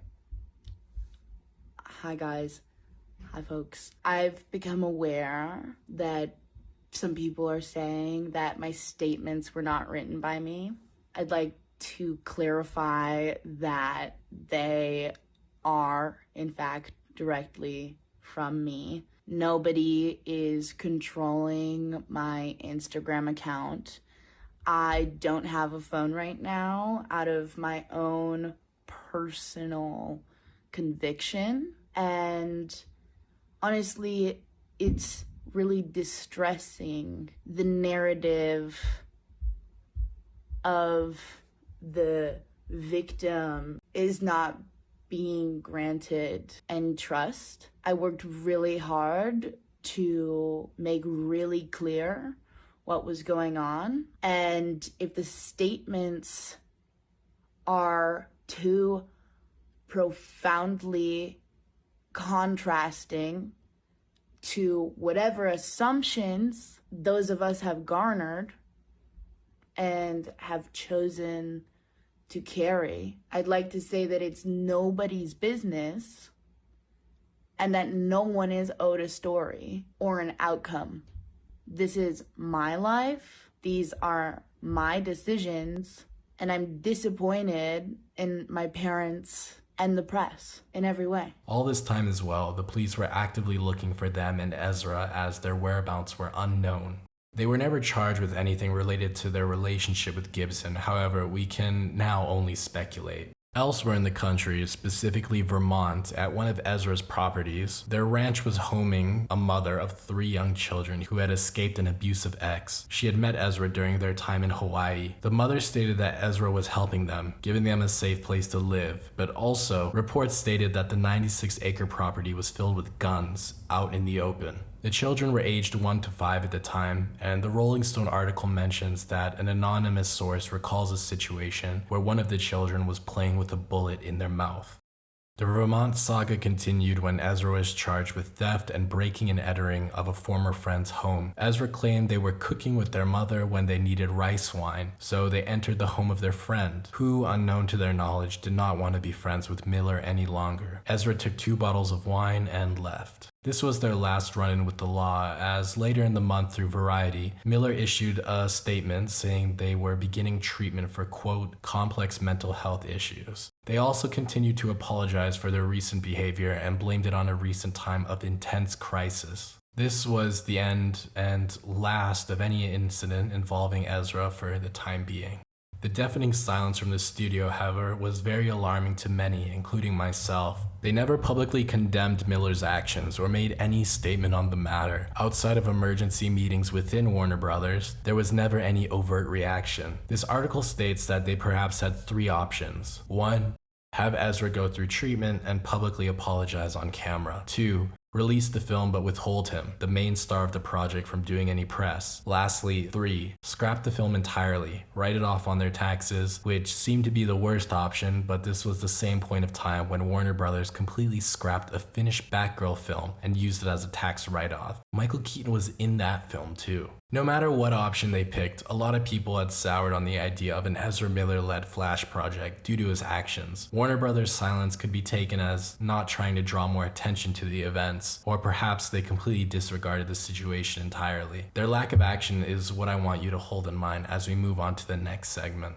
Edit. Hello, so this is a late edition, but as I was editing and recording the video, new information has come out. The father of Gibson has come out and dropped the court filings against Ezra. Now moving forward, reportedly trying to heal. Gibson and Ezra are still in contact though, as they are in a band together. 100 in the hand. I guess being friends with someone whose father is accusing you of grooming your bandmate is a bad look, and the father has seemingly come around, or the air has been irrefutably cleared. The reaction from fans that I've seen is anger over the man trying to protect his child, to which I think is awful. Not being a father, I can't understand, but I imagine being enraged over trying to protect your own is a strong feeling, and people being angry at him making accusations against Miller while just trying to do the right thing. It's definitely a complicated situation, and I truly think that his worries were and might still be completely justified, and the safety of the person is more important than a specific actor playing a character you like. From Iron Eye's own Instagram post, it does seem to be that everything is finished and the quote war from 2021 is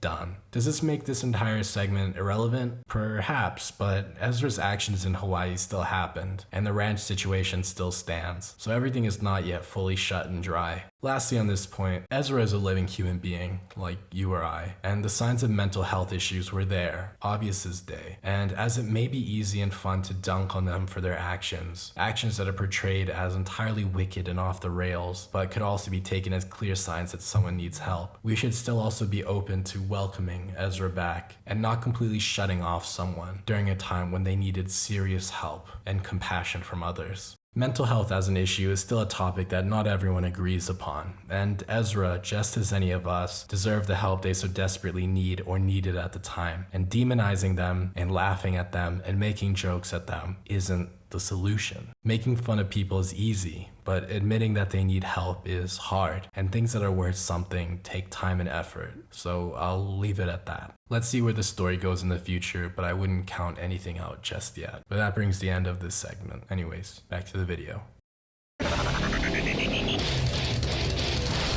The marketing for The Flash was now a go. The film needed to hit. Too much money had to be spent, an estimated $300 million. For reference, Deadpool and Wolverine had a budget of $200 million, and Avengers Infinity War had a budget of roughly $300 million. None of these include marketing, so The Flash needed to fucking hit hard. This need proceeded to result in one of the strangest marketing strategies the world has bore witness to. It began at the 2023 Super Bowl, when the first trailer was released. If you were tired of one Ezra Miller, well, get ready, because the trailer showed us the movie had two, along with Supergirl and Michael Keaton's Batman. The trailer looked promising, but doubts were still in the air. Many people were mixed on whether or not to see it based on Warner Brothers' reaction to Ezra's epic crime saga. Early test screenings were held, but they were without certain cameos in the film, as to keep them a secret. And this is where the weirdest part of the marketing occurred. They seem to have gotten certain celebrities to publicly mention about how The Flash was an amazing film. Tom Cruise, Jaden Smith, and I think the most weird, Stephen King, one of the most famous writers ever. But to me, the decision to make him say it came from an elderly person. Young people don't give a fuck about what Stephen King has to say about the Flash movie. Are you kidding me? Tom Cruise said he loved The Flash, and that cinema's back. And Jaden Smith said that it changed his life. James Gunn, director of the Suicide Squad and the Guardians of the Galaxy trilogy, had been promoted to the head of DC at this point, and he was also among the people who came out in support of The Flash, saying it was his favorite film of 2023. With him as the head of DC at this point, he had also announced the slate of films that would come and also reiterated the point that the Flash movie was going to be the reboot, the same way that Flashpoint was the reboot for a New 52. Going forward, this Flash movie would reboot the entire cinematic universe, launching straight into James Gunn's slate. And with all the celebrities giving their opinions on the Flash, saying that it's amazing and changed their life and it's the greatest cinema experience ever, all of that was certainly a choice. And eventually the release had to come. And it did. So here we are. 44 years after his first on-screen live-action appearance, we finally get to the release of The Flash. Did it live up to expectations? No, not for everyone. For me, on the other hand, it's not perfect. It's incredibly flawed, actually. But I believe under all the muck, it's got a beating heart that pulled on my strings for reasons I have yet to say. So we must go through this project that was years in the making, and hopefully I can point out some things you may not know or noticed, and explain my reasoning for defending this movie and the man behind it, Andy, not Ezra. I did say that this video was to focus solely on the live action adaptations, and I am to stay true to this, but this incarnation of the Flash made an appearance before this film, was released, and after his last outing in Justice League again. What'd you think of the Snyder cut? Should he have cut more? A prequel comic was released to set up for the film. If you've seen my Black Adam video, you already know how I feel about additional material, especially comic books. Superhero movie tie-in comics are always great because they almost always add little to no useful information that enhances the viewer's enjoyment of the film. A lesson you can learn from the Star Wars franchise is that the comics are canon until someone wants to make a movie. Then fuck the expanded material because it comes second. How dare you try to make content for the same company I make content for and expect me to follow it? I'm a creative, goddammit. It's only for hardcore fans of the movies and comics. You can bet your entire life's worth that less than 1% of the general audiences read this book. But released more than half a year before the film, written by Kenny Porter with art by multiple artists, The Flash, Fastest Man Alive, a 3-issue tie-in comic fleshes out how Barry evolved from his stint with the Justice League until we see him in his own movie, where he's more comfortable in his position as a crime fighter. Issue 1 is drawn by Ricardo Lopez Ortiz. It's all about Barry stopping a weapons deal when the metahuman, Girder, from the comics, fights him as he's the muscle of the criminals. He's covered in metal, so Flash has an issue taking him down and loses to him. He isn't captured though, so he visits Ben Affleck Batman in Gotham in hopes to train Barry, because just like the joke in Justice League, I just push people and run. Due to his incredibly overpowered ability, up until this point, he hasn't needed to try very hard in regards to fighting. Batman is also testing out a new material to make bat suits more portable. He makes a suit and gives it to Barry because he's been having to run back home to change into his Flash suit every time. In the end, Batman shows up, Flash beats the baddie and puts him away in prison. But we do see what makes the Flash different than Batman. Barry learns that Girder has a sick father and he's doing this job to pay for his healthcare. So after he's imprisoned, the Flash visits him to tell him that his father will be taken care of, showing his compassionate side to his villains that the Batman of this world mostly doesn't have. Issue 2 is drawn by Juan Ferreira. We meet Barry's friends, or well, workmates, Patty and Albert, who do carry over into the film. In this issue, he is facing off against the comic character, Tar Pit, who is basically Clayface made out of tar. His crime family is selling weapons, and the Flash doesn't like that, since he's already gotten his new suit. You're probably wondering what he could get this time. Well, in this one, he masters his ability to phase. By vibrating so fast, he can move through solid objects. At first, he can't control it and makes the things he touches explode, but after visiting his father and getting a pep talk, he gets the hang of it. I do think it's kind of wild and reckless that before he was confident in his ability to use it, he uses it on a mother and her child. He doesn't kill them, but I mean, he really could have. In the end, bad guys are beaten, and he has another aspect of the comic Flash that we know and love. Moving on to issue 3 with art by Jason Howard, we catch up with Barry, now moving forward in his career, last seen in the end of Justice League, when he got his first job in a crime lab, to now, nearly finally being a fully fledged crime scene forensics guy for the Central City Police Department. Just like the last 2 issues, we get another one of the Flash's rogues. This time we get the Top. Famous ridiculous Flash rogues villain, who I'm glad to see was canon to the DCU in some form, same as Gentleman Ghost. So his plan is to get the city to hand over the Flash so he can make money off of his super strong spinning tops. But as it turns out, Central City loves the Flash, so they say no. The Top is evil, so he starts to destroy the city with his spinning tops, but Barry is able to stop him and the tops. During the journey, he does discover he is able to make after images of himself by going really fast, another ability comic Flash has, but he doesn't really use it that much. Only once to trick the Top into running straight into a wall. At the end of the story, he does visit his father in jail dressed as the Flash. His father doesn't know it's him, but he does it to thank his father for giving him another pep talk earlier in the story. Well, that's the end of the tie-in comic. The switching of artists was a choice, but I do respect each having their own distinctive style. I think my personal favorite of the 3 is Ricardo Lopez Ortiz. It feels manga inspired while still being its own thing. Overall, the comics are a good filler between the films to show how the war criminal Flash got some key aspects he was missing from his first appearance. So now, finally, for real, we have the pieces we need to fully take in.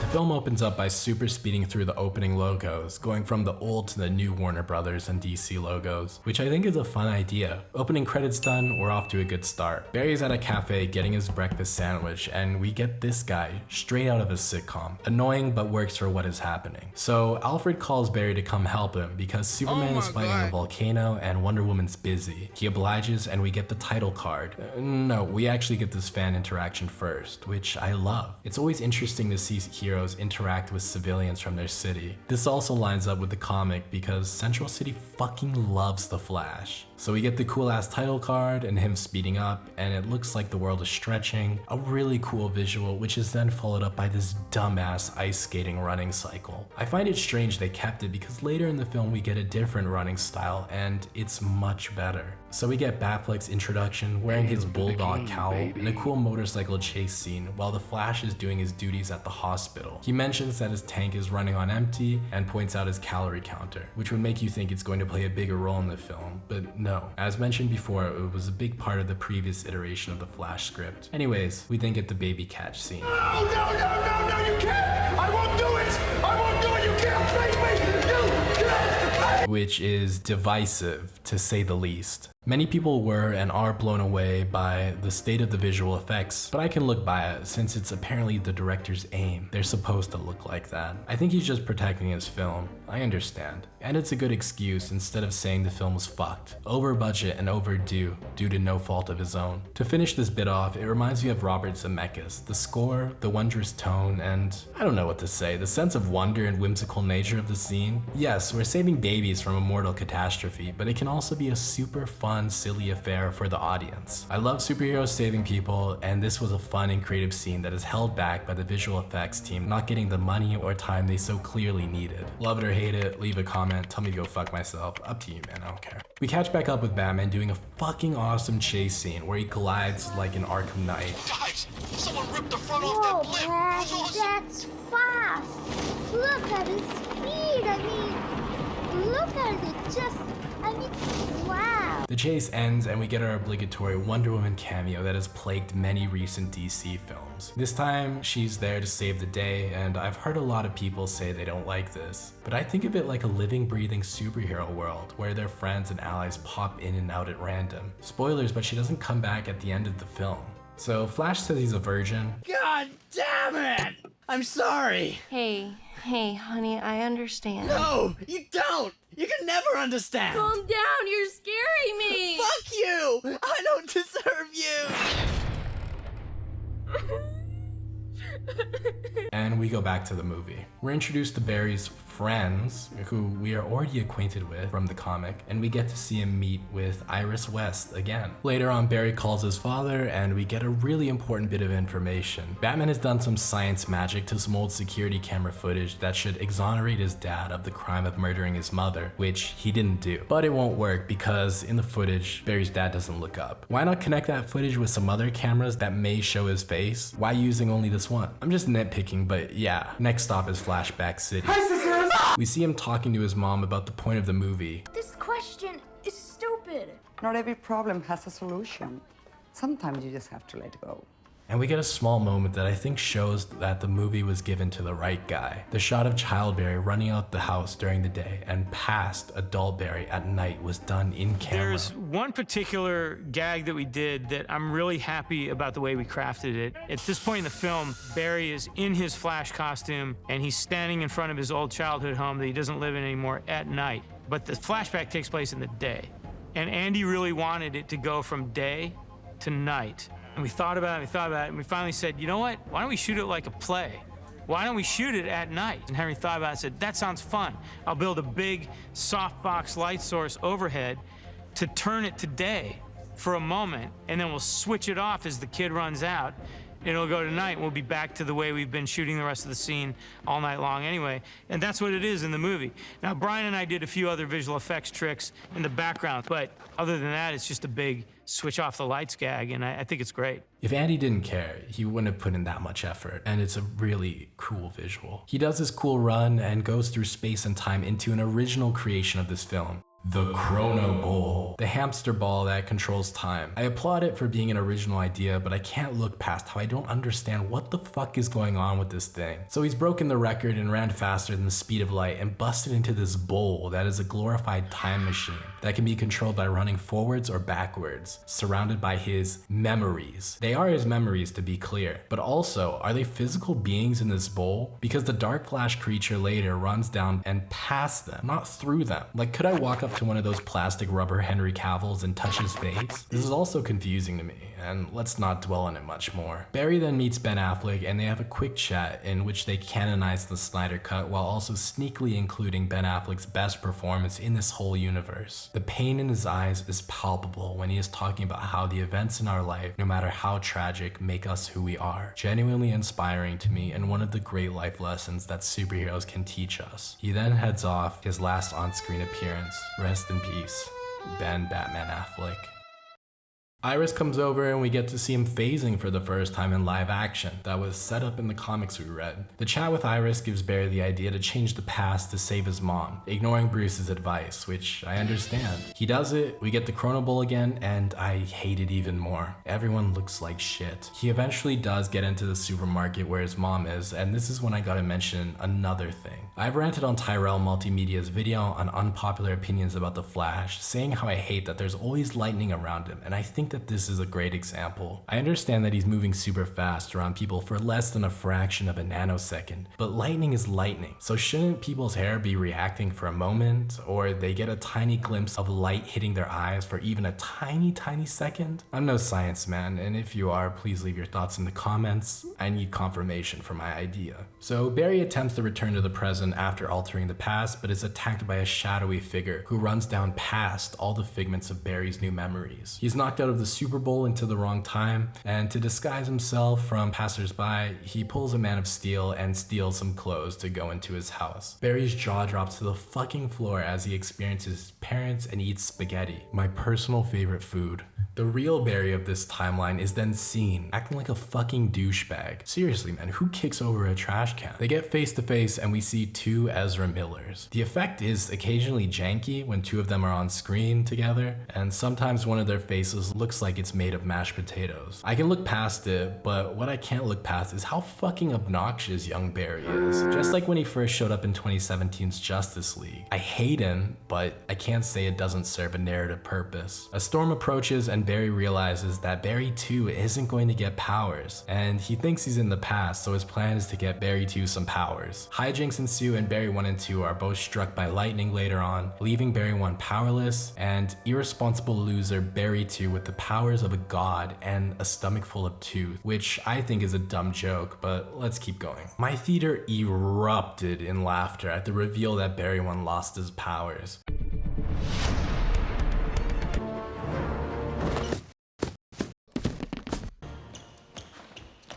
But it doesn't matter much in the moment as they make their escape back to Barry 2's apartment with no complications. Idiot Barry then goes on a super speed tantrum that nearly destroys a city block. His obnoxious wannabe Seth Rogen laugh, I believe, is a byproduct of his upbringing.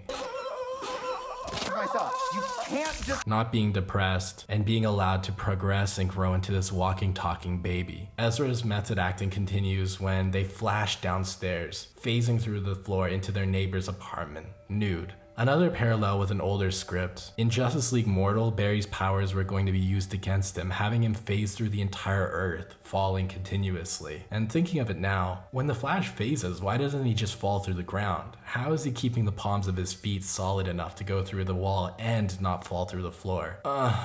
Don't think about it. Flash training. Mini Flash. God, the suit looks fucking hilarious in this state. A commotion then gets the Barry's attention and we learn that Man of Steel is taking place and Zod is here. This timeline has a different broadcast hiding the fact that this universe is different from the original DCEU timeline. We get another flashback that gives more context and fleshes out Barry 1 more. He was there during the Black Zero event from Man of Steel when General Zod was destroying the city. He was trying to save people, but he was unable to save someone, only being able to help their child. You can tell this was a moment that helped define the Barry we know. Barry 2 not watching a parent die in front of their child helps to show the growth that Barry 2 never got to experience.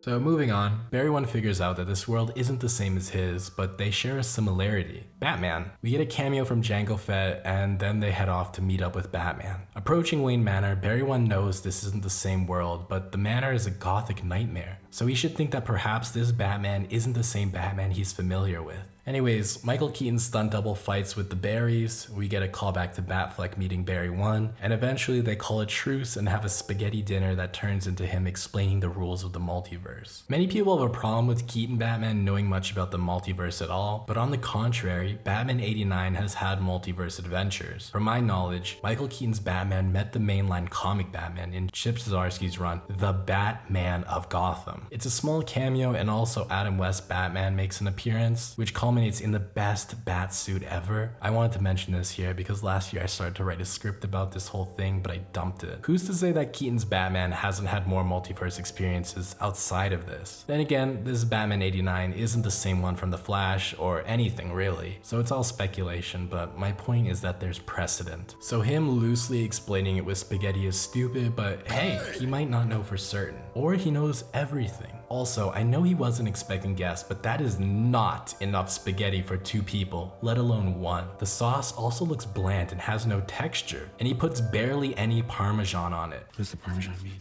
The metaphor's over, it's just a garnish. It's a topping, that's not a fucking garnish. Bruce denies helping, so they visit the Batcave and we get some callbacks.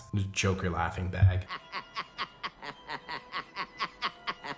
Barry 2 continues to be annoying, and Prime Barry has an outburst. I have feelings that if I could talk to my younger self, I would be shouting in anger at the choices I've made. In this case, Barry 1 gets to actually do that. It hits me as an actual raw moment of emotion, regardless of how small it is. Later on, Bruce helps and they track down Superman to Siberia. Back up a bit because we then get the most amazing live-action batsuits that are just there for a moment as background dressing. Like, seriously, look at these. Great translations of different eras of Batman, and also a great look into the fashion side of Batman. Because, as we all know, Batman is a fashionista who has different suits for every occasion. Now, the 3 best friends head off to Siberia with a great transition in a Batplane that is worse than the 89 one. They make it into the Siberian base to free Superman. Along the way, they see Keaton's Batman's fighting skills, and I couldn't stop but think, this guy never fucking moved like this. He was always stiff as fuck. Also couldn't help but notice this Batman grappling hooks guys around their shoulder when Batfleck shoots through people's shoulders. We also see some of his gadgets, and I love how they're basically old technology, since this Batman's Gotham has been crime-free for what seems to have been decades so far. Anyways, they grab who we know is actually Supergirl, and Barry 2 murders a guy. That guy's dead. No one's gonna survive that. We get another callback with Batman doing some quick maths, just like he did in the '89 film when he asked Vicky Vale what her weight is. How much do you weigh?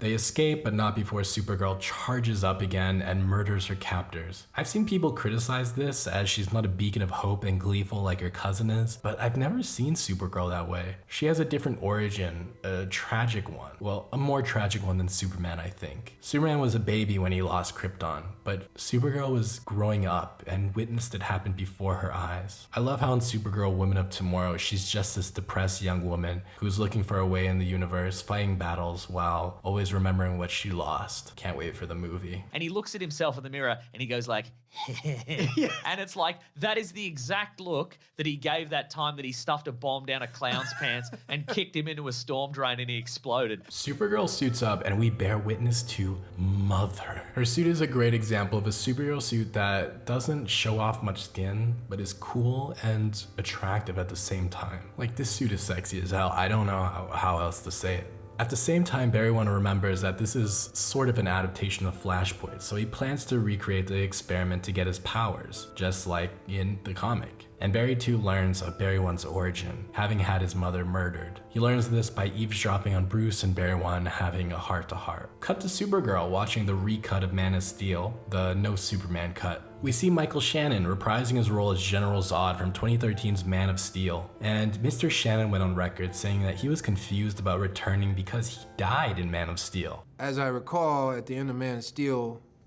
Superman breaks my neck and kills me. So then I get this call.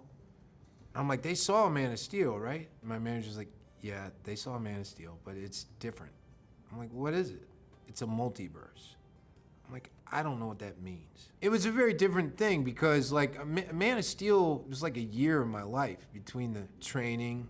We did a whole summer of physical training leading up to the shooting, and the shoot was like 6 months long or something. And I was in and out of Flash in like a flash, 2 or 3 weeks. That's it. He was informed of the concept of the multiverse and said that since his role in this is minimal, it's hard to get into character as deep as he did before. It seems that when a lot of actors get into these types of films, it's because they're fun and not necessarily because they're fans of the source material, which is fine and is what he said. I think you can definitely tell he's sleeping his way through this. Your uncle, Jor-El.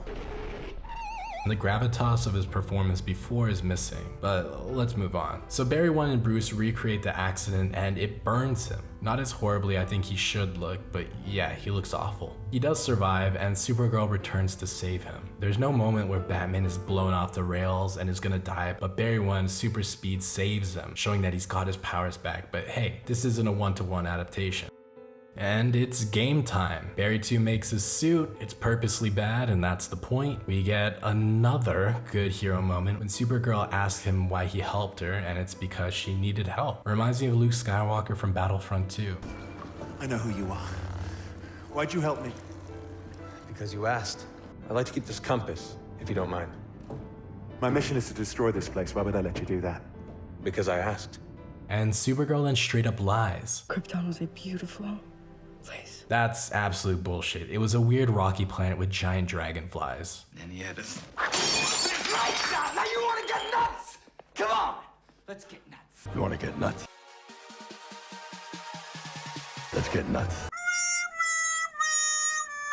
Our ragtag group of heroes head off, and we see Supergirl and Barry 2 have a small moment setting up his crush on her. Bip bop boom, and we get the hero shot of the film. I've never been in this desert, but it feels very smooth to me. No complaints, honestly it's fine. I didn't know that there were deserts like this. What did you do? Zod killed baby Superman off screen. Batman uses a vehicle version of his zipline gadget from '89. Barry 1 makes a speed tornado, which is cool to see him use his powers in a more comic booky way. A bit later on, Supergirl gets got and Batman kamikazes himself. Why does he do this? He just hit the thing with missiles and saw it had a force field. Why would he do this?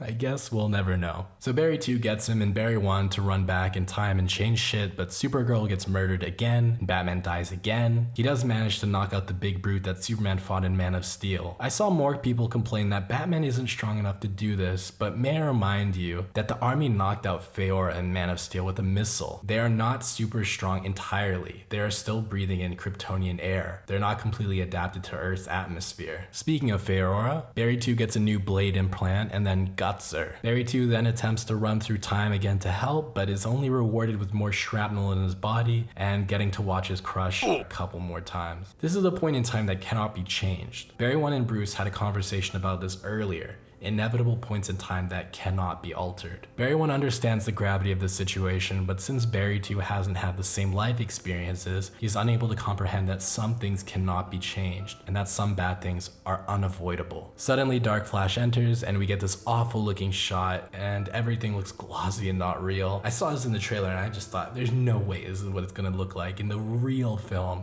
And I was completely wrong. This is what it looked like in the theaters. I was blown away. It's revealed that Dark Flash is actually Barry 2 from the future, sort of. This moment happens and is followed by the worst moment in the DCAU, let alone maybe the past 20 years of cinema. We get giant orbs of other universes, and we see a load of cameos, most in poor taste. Starting off with actor George Reeves, who portrayed Superman in the 50s, and who tragically took his own life after being typecast as the character. He killed himself because of Superman. Continuing on to Jay Garrick, who looked like the actor Teddy Sears from the Flash TV show. However, they said that it's actually not him. And even then, in the show, he wasn't Jay Garrick. He was Hunter Zolomon, or Zoom, pretending to be Jay Garrick. It would be incorrect, even if it was trying to pay homage to the show. But spoilers, nowhere in the film does it give any flowers to the show that ran for 9 seasons. Ezra's Flash made a cameo on that show too a few years back. The love was one way. We then visit the Superman 78 universe and see Christopher Reeves and Helen Slater's Superman and Supergirl. Helen Slater is alive, by the way, and Christopher Reeves would have hated this if he was still alive. We get a glimpse of Adam West Batman and a hint of Cesar Romero's Joker, and it's from a distance, so luckily we don't see Adam West's corpse being puppeteered for money as well. Lastly, we see Nicolas Cage's Superman, which I imagine was confusing to 98% of people who saw this movie. In the 90s, Tim Burton was developing a Superman film called Superman Reborn, which was later renamed to Superman Lives. Kevin Smith had worked on it as well. John Peters, a producer of the film, said that Superman must fight a giant spider. So I guess that's why we see him fight a giant spider in The Flash. Also, you want to know why Superman Lives was scrapped? Creative differences. The entire Flash movie has 0 references or homage to the Flash TV show that ran 9 seasons, which kept the character in the public eye for a decade, and many fans were displeased with this, rightfully so. Along with this, many fans were also saddened and angry with the fact that they chose to resurrect dead actors in poor taste, when plenty of other actors who are still alive and have portrayed other DC characters, like Brandon Routh as Superman, or anyone from the CW, Tom Welling's Superman or John Wesley Shipp's Flash. For Christ's sake, it was all right there. The easiest slam dunk to acknowledge other DC media that people like, but no, they wanted to parade around their golden geese of the past generation. Also, I want to take this moment to recognize the Titans TV show that is, Hello?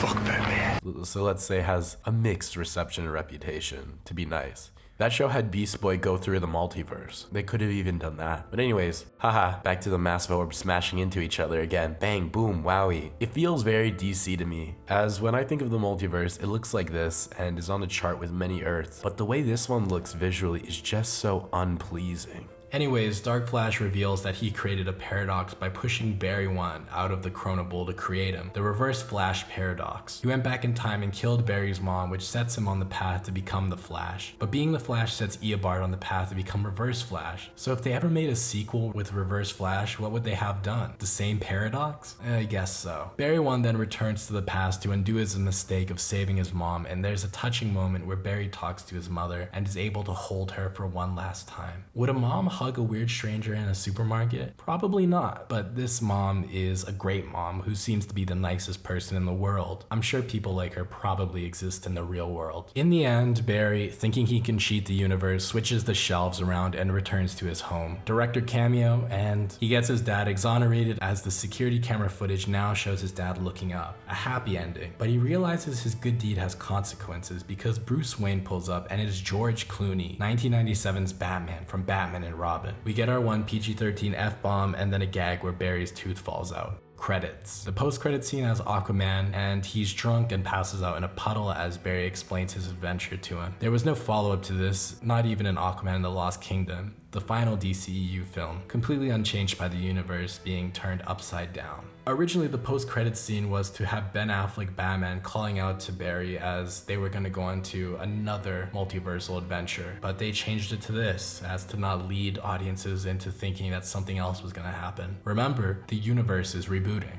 Certainly, choices were made, but you might wonder, how does this compare to the comic book itself? Well, you've probably read the book, or I mean, probably not. I would bet most people watching this have only seen the animated movie. They are pretty much one-to-one the same, but I digress. Written by human potato sack Jeff Johns with art by Andy Kubert, 2011's Flashpoint was a 5-issue comic event following the story you probably know by now. The Flash resets the timeline, his mother's alive, he's confused, seeks out Batman but is Thomas Wayne. They find Superman, Wonder Woman and Aquaman are at war and destroying the world, and in the end the Reverse Flash tells Barry it was all Barry's own doing, so he resets the universe and creates a new main timeline. The movie doesn't follow the comic very well, which is fine, because it's its own animal and shouldn't be trapped to simply be the comic done in live action. Sticking very strictly to the events that have already happened in the DCEU, like Zod's initial attack, and building off of that was another choice that fits this world that probably wouldn't have worked well in another vision. Not including the Thomas Wayne variant of Batman, instead having Keaton reprising his role to appease the audience with member berries didn't pay off, as it seems that he wasn't the draw the studio thought he was. He's no Tobey Maguire Spider-Man. The biggest fans of Keaton Batman are probably into their 30s, so it's a gamble if they'll still even care about DC, considering how the past few years of the DCEU has been a massive letdown and burn. Now earlier I did say that The Flash is one of, if not the biggest box office bomb in cinematic history, so let's expand on that. The Flash made $271 million off of its reported $220 million budget. You might think that $271 million is more than $220 million, and it is. $51 million more, but that doesn't account for marketing, which is crucial. Having aired a spot at the Super Bowl, one of the most expensive real estate for ads, $7 million for 30 seconds. The Flash Super Bowl trailer was 3 minutes, which is equal to $42 million. The Flash was also bombarding everyone with marketing everywhere. I swear to God, every single time I opened up YouTube or went outside, I saw a fucking trailer or a poster. That is definitely very anecdotal, but I wouldn't be surprised if you were also physically and mentally assaulted by the Flash's marketing. The film failed to recoup even its budget, nowhere close to breaking even. The general rule to calculate the marketing budget of a film is to double the production budget. Let's be generous and say the budget was only $200 million. Add on another $200 million for marketing. We'll assume the Super Bowl trailer money falls in here, and we still get $400 million total. They weren't even close. Negative $129 million. And as I'm recording this, this is probably not the biggest bomb ever. That award goes to Joker 2, Folie à Deux. Hell yeah, baby, I'm glad. We're breaking records every left, right, and center. Thank God for DC, put it up. But why did the Flash movie fail? I mean, it showed everyone their favorite superhero, Batman. Everyone loves Batman, right? Fuck it, it gave them to Batman. Well, this is where the sins of the brothers Warner returned. A lot, and I mean a lot of people soured on the film after Ezra Miller's crime spree, without the studio giving any comment. But that's not the sole reason. The long-anticipated sequel to Into the Spider-Verse, Spider-Man Across the Spider-Verse, had premiered 2 weeks earlier, with very similar plots of heroes having an adventure across multiple universes. You can see how general audiences might have preferred to watch one over the other, especially after critics gave their consensus that The Flash was okay at best. There was was competition at the box office, and The Flash wasn't fast enough to outrun it. And the last, but I think is the biggest factor among the movie losing on the fan side of the war, James Gunn, head of DC, had already announced a new slate of films that would be wiping the current Flash universe from existence. Why would people go out of their way to watch a film that's going to become irrelevant soon? Dear old Andy really put in a lot of work, and I believe without him the film would have been even worse than it is at the moment. Critics and audiences were quick to kick the film for several points, including its wonky and often jarring CGI, especially the cameos that literally defile the graves of men who, if alive, would have contested their appearances in the film. Nicolas Cage also stated in an interview that he went into the studio and they did film him, but the final project just looks like a CG model made off of the image of him being tested in a Superman suit. And he said that in the final film, everything he did is not what he actually did. They did put a lot of time into building the suit. What I was supposed to do was literally just be standing in an alternate dimension, if you will, and witnessing the destruction of the universe. Kal-El was bearing witness of the end of a universe. And you can imagine with that short amount of time that I had, what that would mean in terms of what I can convey. I had no dialogue, convey with my eyes, the emotion. Okay, so that's what I did. I was on set for maybe 3 hours. When I went to the picture, it was me fighting a giant spider. I did not do that. That was not what I did. That was all, I don't think it was AI. I know Tim is upset about AI as I am.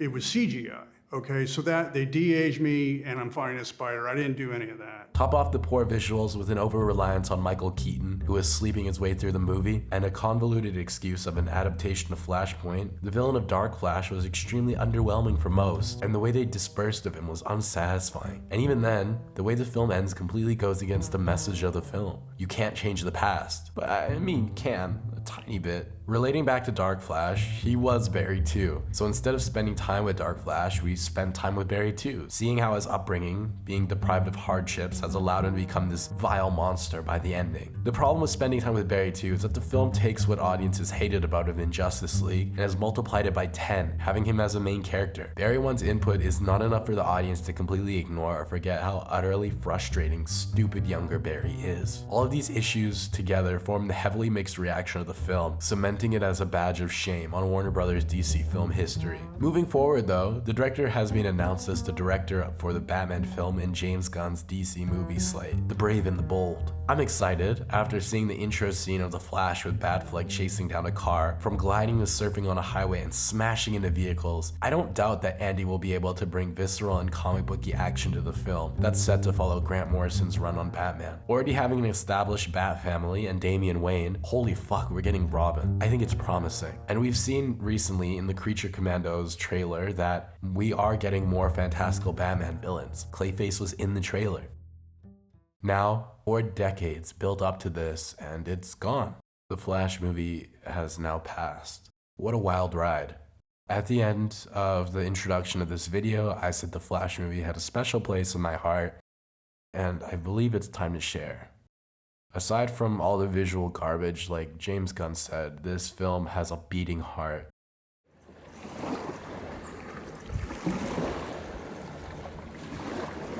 Throughout the film, characters like Bruce tell Barry that he shouldn't change his past because that's essentially what has made him who he is today, good and bad. However, Barry has the ability to change it, and without knowing the concrete consequences or repercussions, he still gives it a go, despite the warnings. And I lost my father a few years back. Our relationship wasn't truly what you would think of as like a perfect father-son, like a father-son combo. But we made do with the cards that we were dealt, you know? I mean, like, he like had to. I'm his son, he can't just throw me away, right? And yeah, he had several sons before me, but I was his last one. Because he was quite old already when he had me. I believe he was in his like 50s. Yeah. If I was him, I definitely wouldn't be having kids or even thinking about having kids or remarrying at that age. I think I would just get a dog and maybe move to a place like this. Yeah, however, he met my mother and, well, here I am. His life experiences and past of being a father might have been in his veteran stage, I suppose. But with me being his last shot, he wasn't willing to take any mistakes, really. And so most of my childhood was being spent glued to the TV, playing video games on my Xbox 360, and watching movies and TV on cable, as he would be in his room or office just on his computer, either playing online poker or Civilization 4. The guy would run through the game and just restart it, just rinse and repeat. On his computer, he had, might have been thousands of save files of Civ. And yeah, he would be in his room and I would be doing something, but inside the house mostly. Now, to anybody like you or I, this might sound exhausting or boring. I'm not even sure if he liked it very much, but he did it, and he wasn't alone. He always had his best friend, which was Smirnoff vodka and Clamato juice.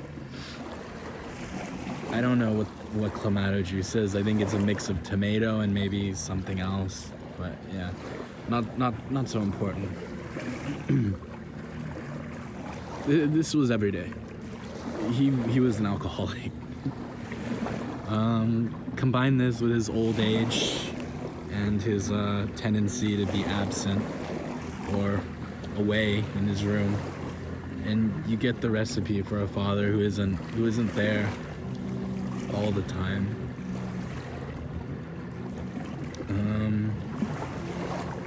Yeah, my friend told me relatively recently, about this time when he and another one of our friends had to come over to my house for a school project.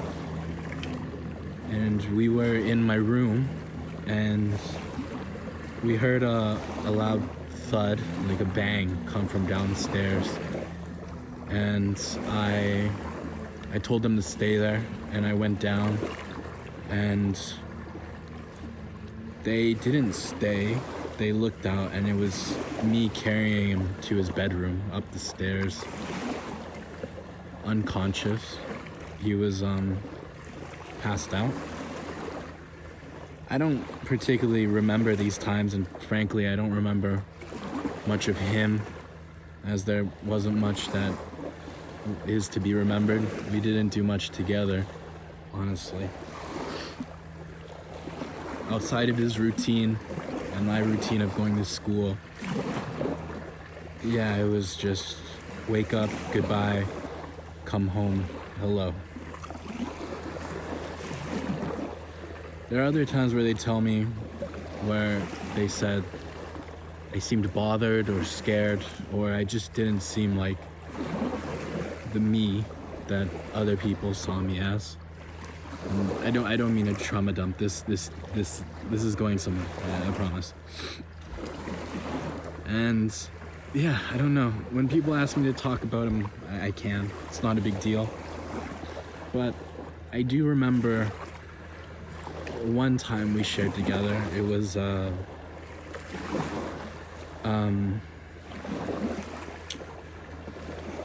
I remember this feeling I got when I received a phone call telling me that he had gone into critical condition, or he was unresponsive. And yeah, this is the story that I wanted to tell. Like, you see, the day before I got this call, he had been sick for a couple weeks, but he had gotten better, and he came out of the hospital. Thought it was just a stomach problem, and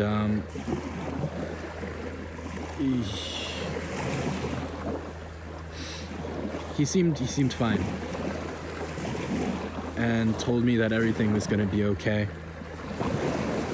And then I decided that the next day I would go back into work.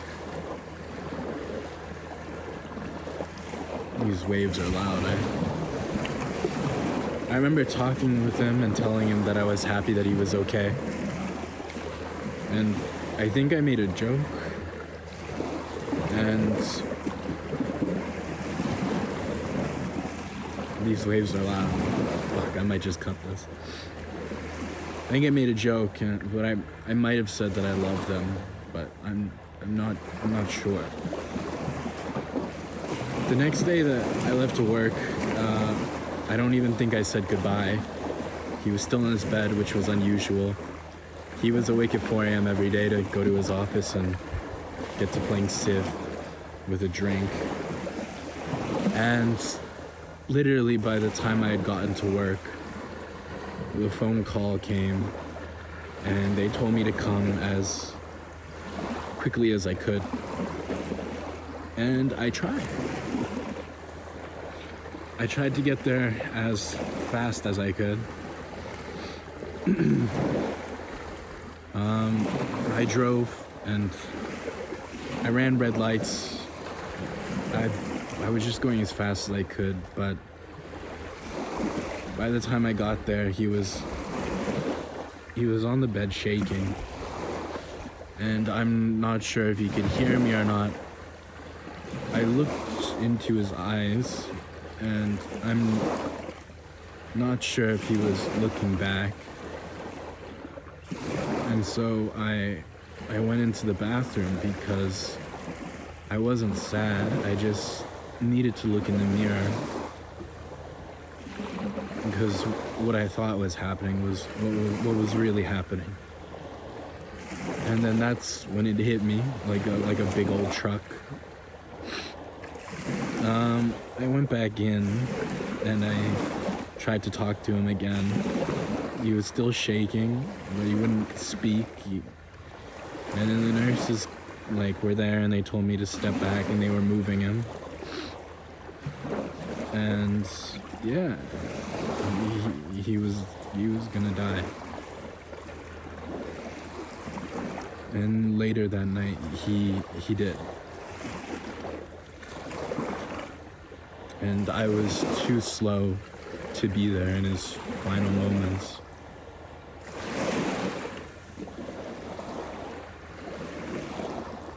When I was there, I didn't tell him that everything was gonna be okay. I just stood there. I wasn't fast enough, and I didn't send him off in a way that I'm happy with. The next day when I was at home, I was going through his room, just pacing. I wore his clothes, I smoked his cigarettes, and I drank his vodka. And I smelled his bed.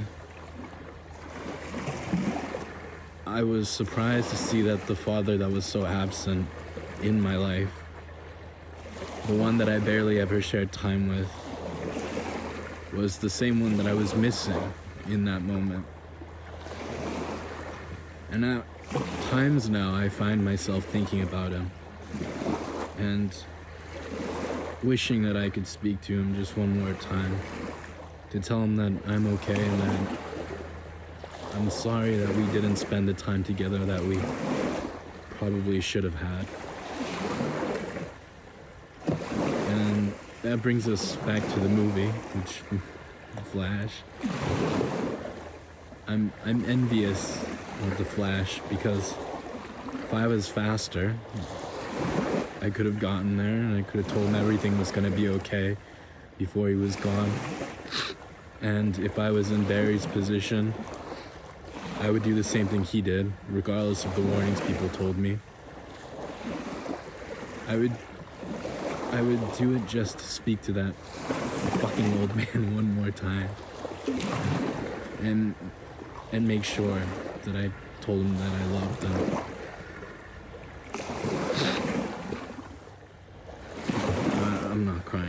initial plan for this was to cry, but yeah. I would have done it all. Consequences be damned.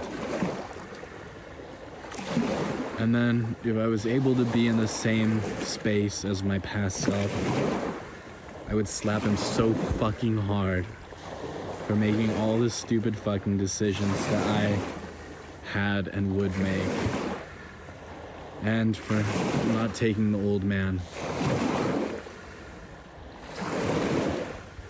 And for taking the old man in his room for granted. When I watched the film, I saw the same one everyone else did. And I scoffed and twinged at the parts that everyone else did. But for every scene of Barry dealing with the emotions and witnessing his mother, I was thinking to myself how I would do the exact same thing in his position.